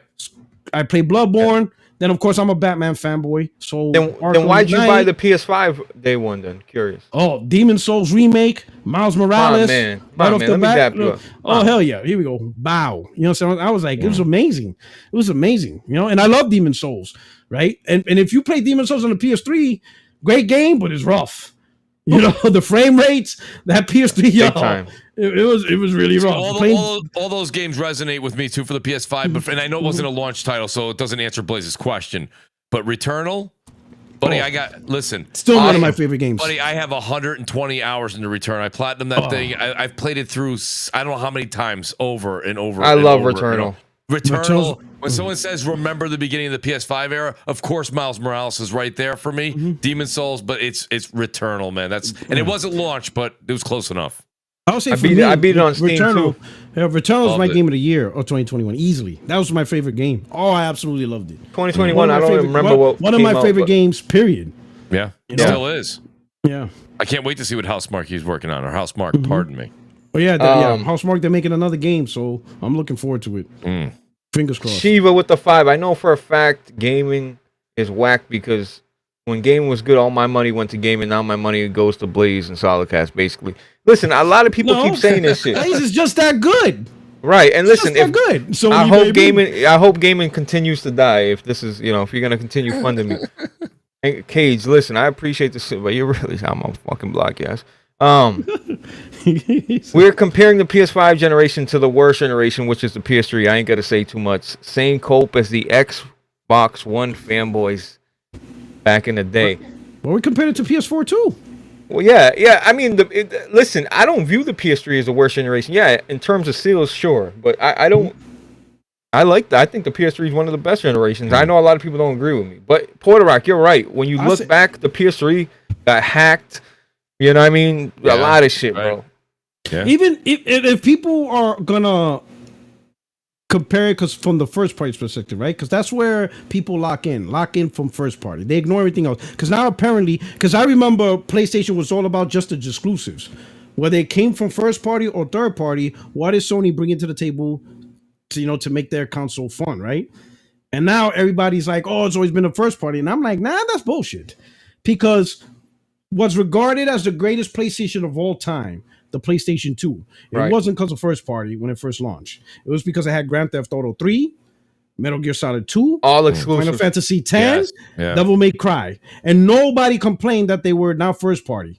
They were the biggest games, period. Good point. And they came out within a year. Like by 2020, by the end of 2021, you had a PlayStation 2 console that had Grand Theft Auto 3, which was like one of the biggest games of the gen, Final Fantasy 10, Metal Gear Solid 2, Devil May Cry. Like, holy shit. Like, the console war was over. Yeah. What was Nintendo and Xbox going to release? Like, nothing. Those games were exclusives. Halo. And they weren't first party. That's why when us all growing up through those eras, that's why when somebody says to me, Mooch, how can you say that 2024 has been a good year for PlayStation? I'm like, if you're talking first party, I do understand what you're saying. But at the end of the day, all I care about is the games. So, like you just said, in 2001, 2002, those games going on PS2, like those games weren't made by Sony first party. And I was like, but that's just the place you played those games. If Rise of the Ronin, if you like that type of game, you like Neo, those types of style games, that's where this game is. If you like Stellar Blade, you like that kind of Nier Automata type of, this type of, that's where you're gonna play it. If you like, live action, whatever, this and that, live service, something different, not the same old battle royale. You want to do Extraction, Helldivers 2, and you're a console gamer. That's where you play. Of course, it's on PC as well. But I'm just trying to say to you, it's like it's Final Fantasy. If you've been following the Final Fantasy series since you were probably 8 years old, where can you play it? So my point is, at the end of the day, when someone says 2024 is not great for Sony, it depends. It's Sony first party. Sure, we didn't see anything really except for Helldivers, but come on, the games were here.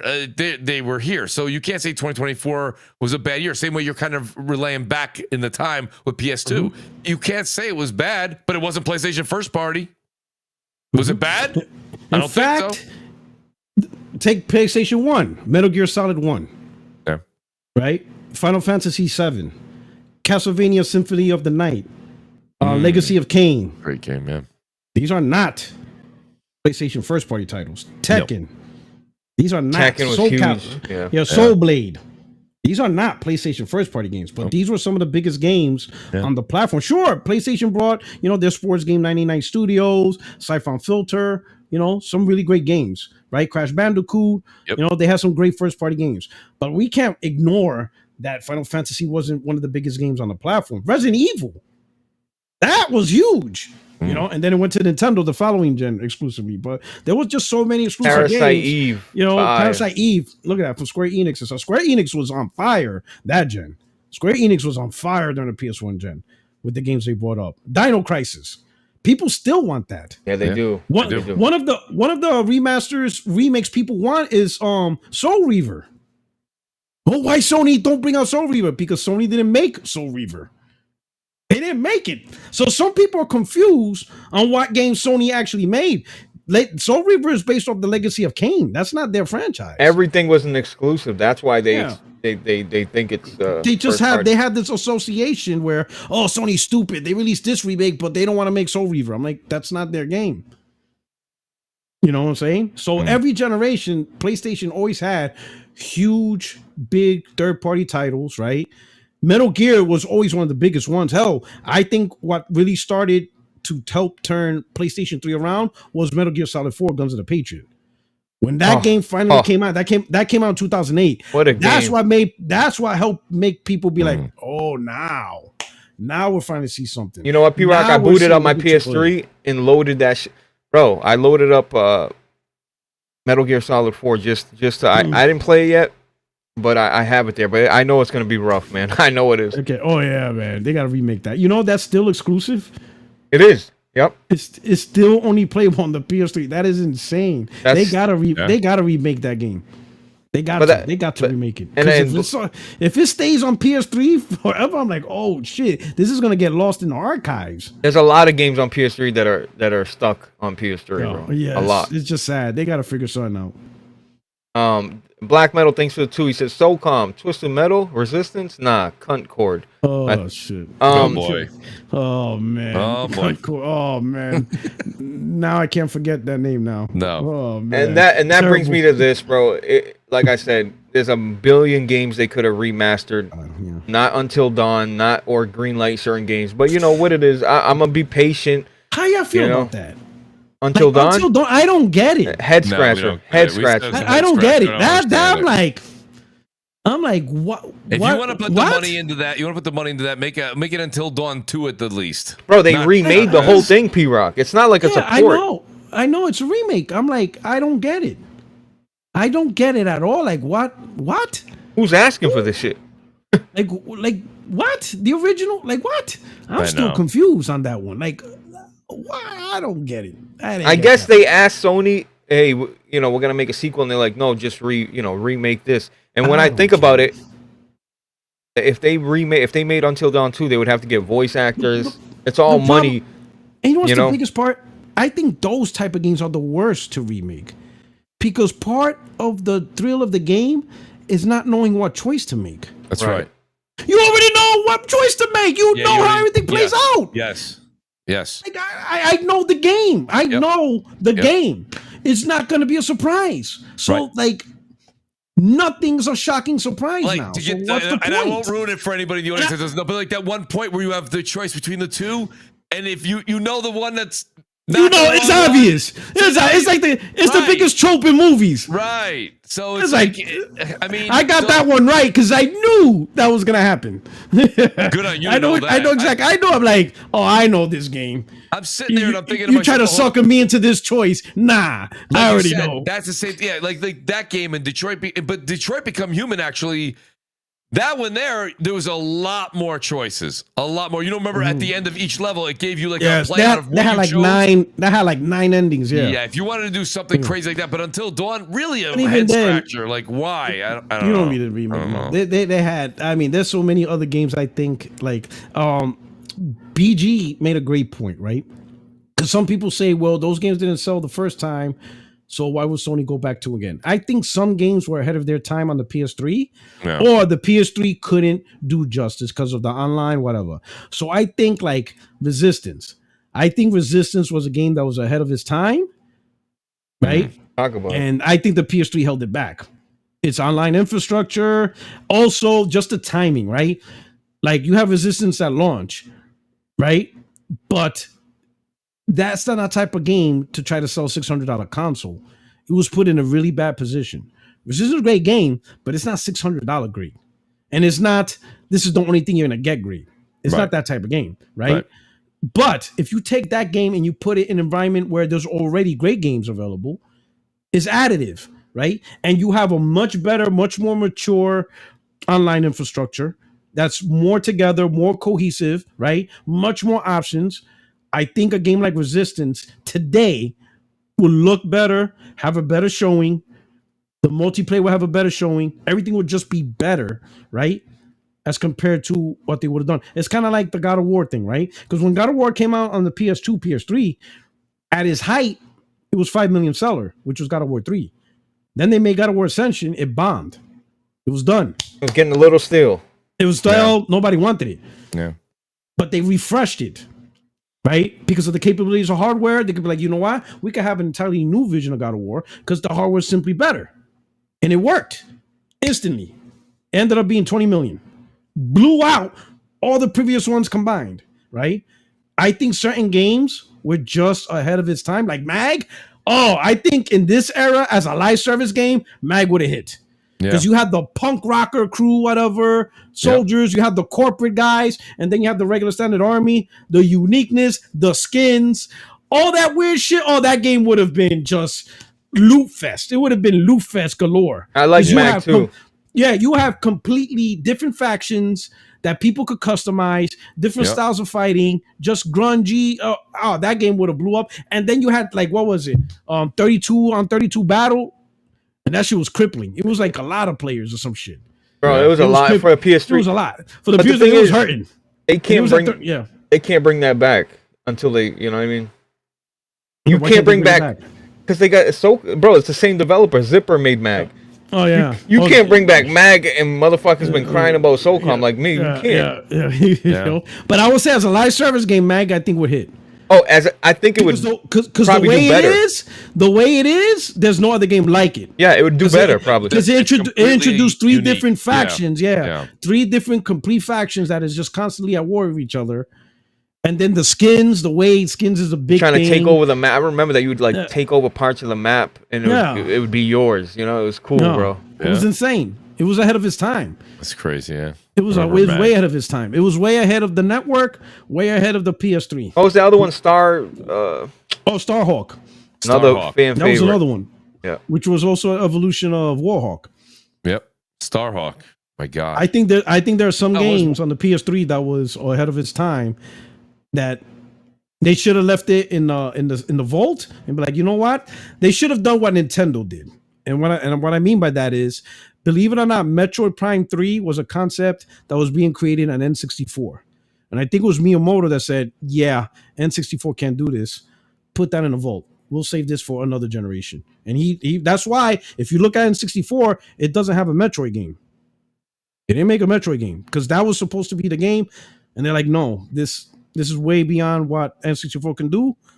We're going to put this in archive. They made the GameCube. They're like, yep.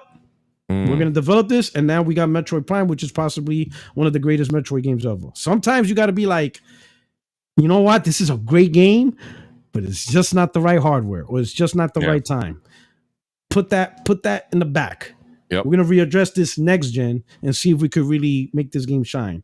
Sometimes you got to be like, it's a great game, but it's not ready. Not yet. But the environment's not ready for this. And it's way too hard. That's what I thought with Warhawk. Like when I played Warhawk, that just the mechanics, everything just felt very like the idea, the open world. I loved everything about it, but it was just too. You know what I mean? Even the controller, the PS3 controller was terrible. It was for shooters. Did not. PS3 controllers were terrible. That's we can all agree on that. Yes. The PS3 Dual Shock 2 or 3 or whatever, terrible. Didn't The Last of Us use L1 and R1 to shoot?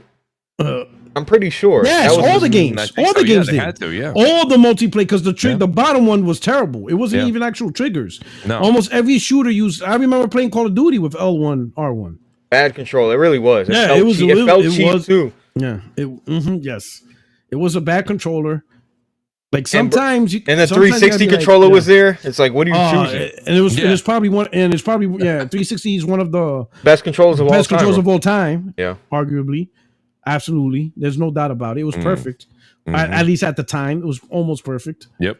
PS3 felt cheap, even with the DualShock, it was a little heavier, but it was outdated.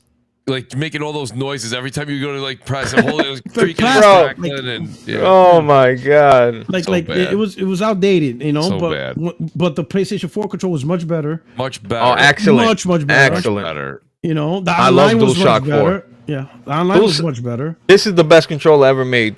I don't care what y'all tell me. DualSense Edge. I ain't gonna lie, I love this controller. No, the DualSense is by far. I love this controller. Yes. Yep. I love this damn controller.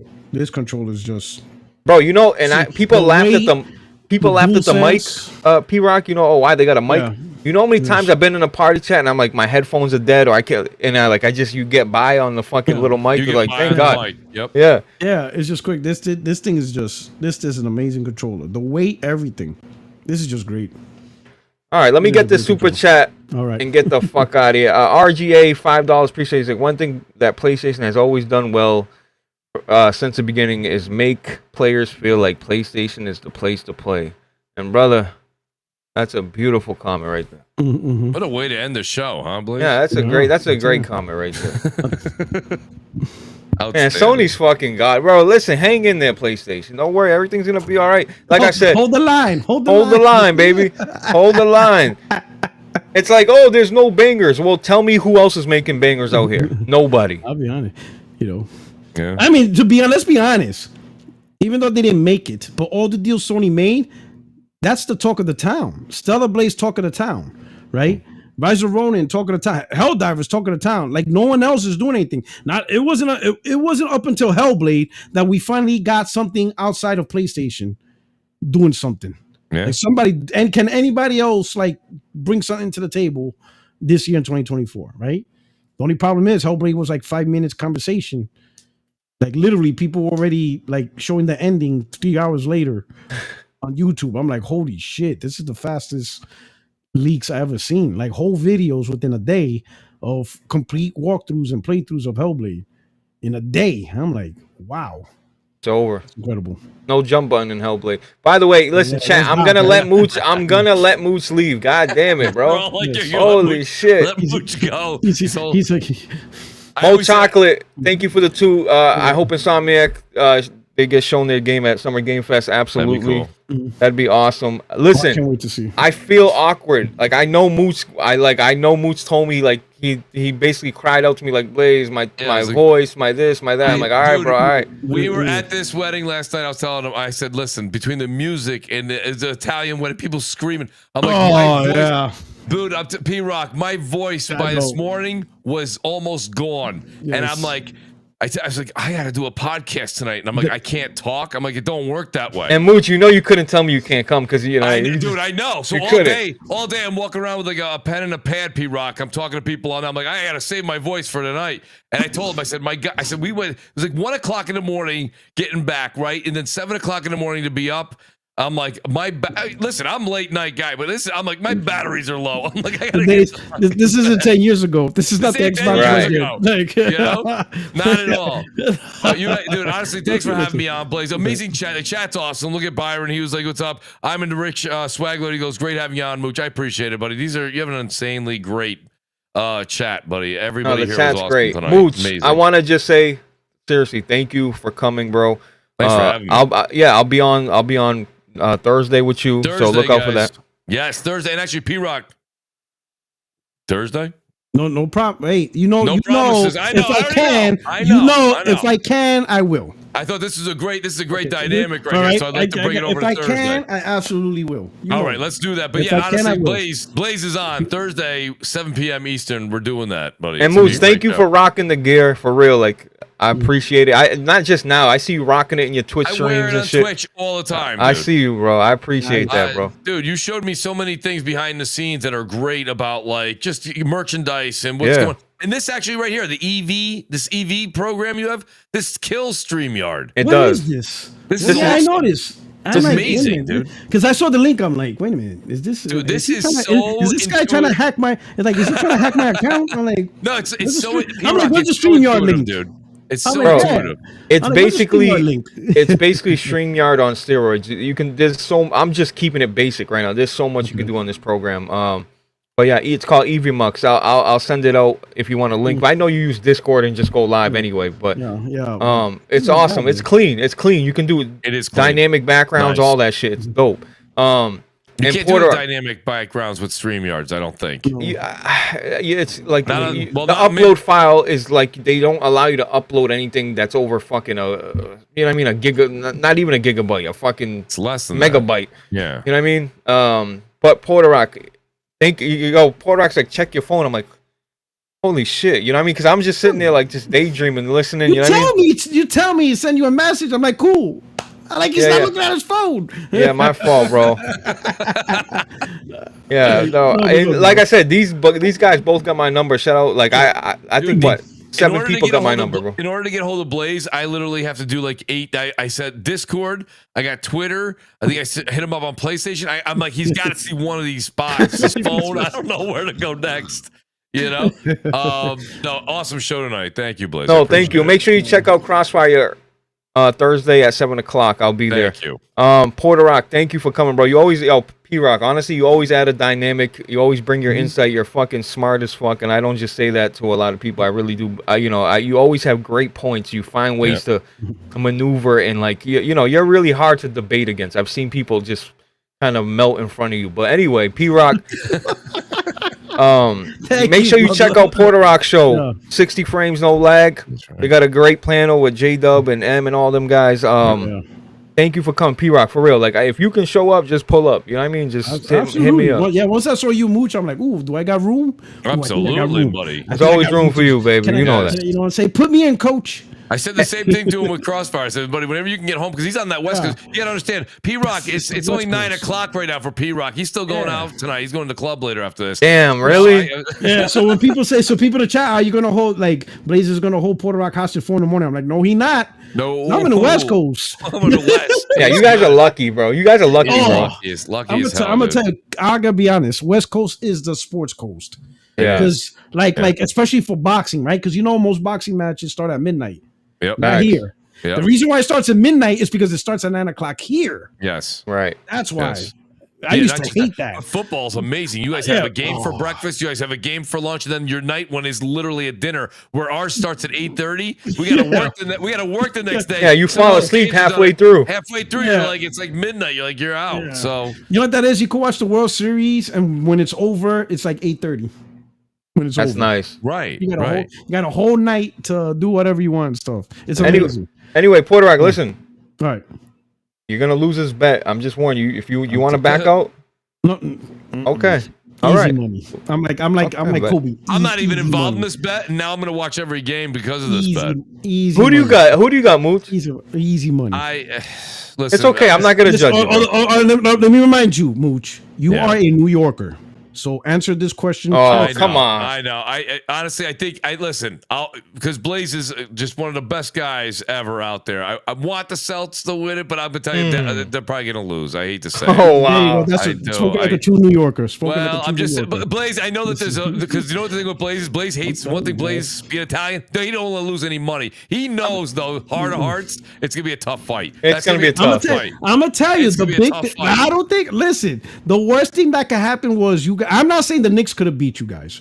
No. But I think if the Celtics would have faced either the Knicks or or the Bucks with Giannis, you would have had a better competition. You would have dug deep in your soul to win that. Indiana. It's not good to fight to get tested in the finals. You're right. You fought a baby, and now you're going in the ring with Mike Tyson. Like you didn't actually get like Indiana didn't bring out your best to really dig deep and get that win. Indiana was not that was not the challenge you needed to get. Yeah, it's you guys. They didn't give you your like, and it could disillusion, just like Helldivers. Oh man, this is easy. We got this. Yeah. And then Luka comes in, and you're like, wait a minute, like he's different. He's so different, bro. But and we got Jason Tatum, baby, and we got Jaylen Brown. You know what I'm saying? I think Pacers was just terrible competition, and you just walked through them. Bro, they were undefeated at home. The Pacers, like that. No, Knicks beat them at home in one game. No, they didn't. No, I don't think so, P-Rock. They were undefeated in the playoffs. That's why I went to a game 7. We lost the 2. We lost game 3 and 4, and then we lost game 6 No, but didn't they beat us at home? So we had to beat them at their home. That's right. No, he's right. He is right. Yeah, we beat Indiana in their home. They did because they took. No, they didn't. No. They didn't beat us at home. They didn't beat us in game 5. No, they beat us in game 7, right? You guys won the first 2, and then they won the first. Yeah. Then they won 2 back to back, and then it went to game 5, and then whoever was the home team won, except for game 7. Yeah. Okay. I'm just saying, Indiana. I don't think that was a great comp for you guys. Anyway, PUERTOROCK, I look forward to taking your money, bro. All right. And thank you guys, Mooch, PUERTOROCK. God bless you, chat. Thank you so much. Have a great weekend. Yo, the weather's beautiful. Go outside. Please go outside, bro. Let's go. And again, I say this every week. Call your mother. Don't be an asshole. That's right. All right. Good advice. It's good advice. Peace out. Peace.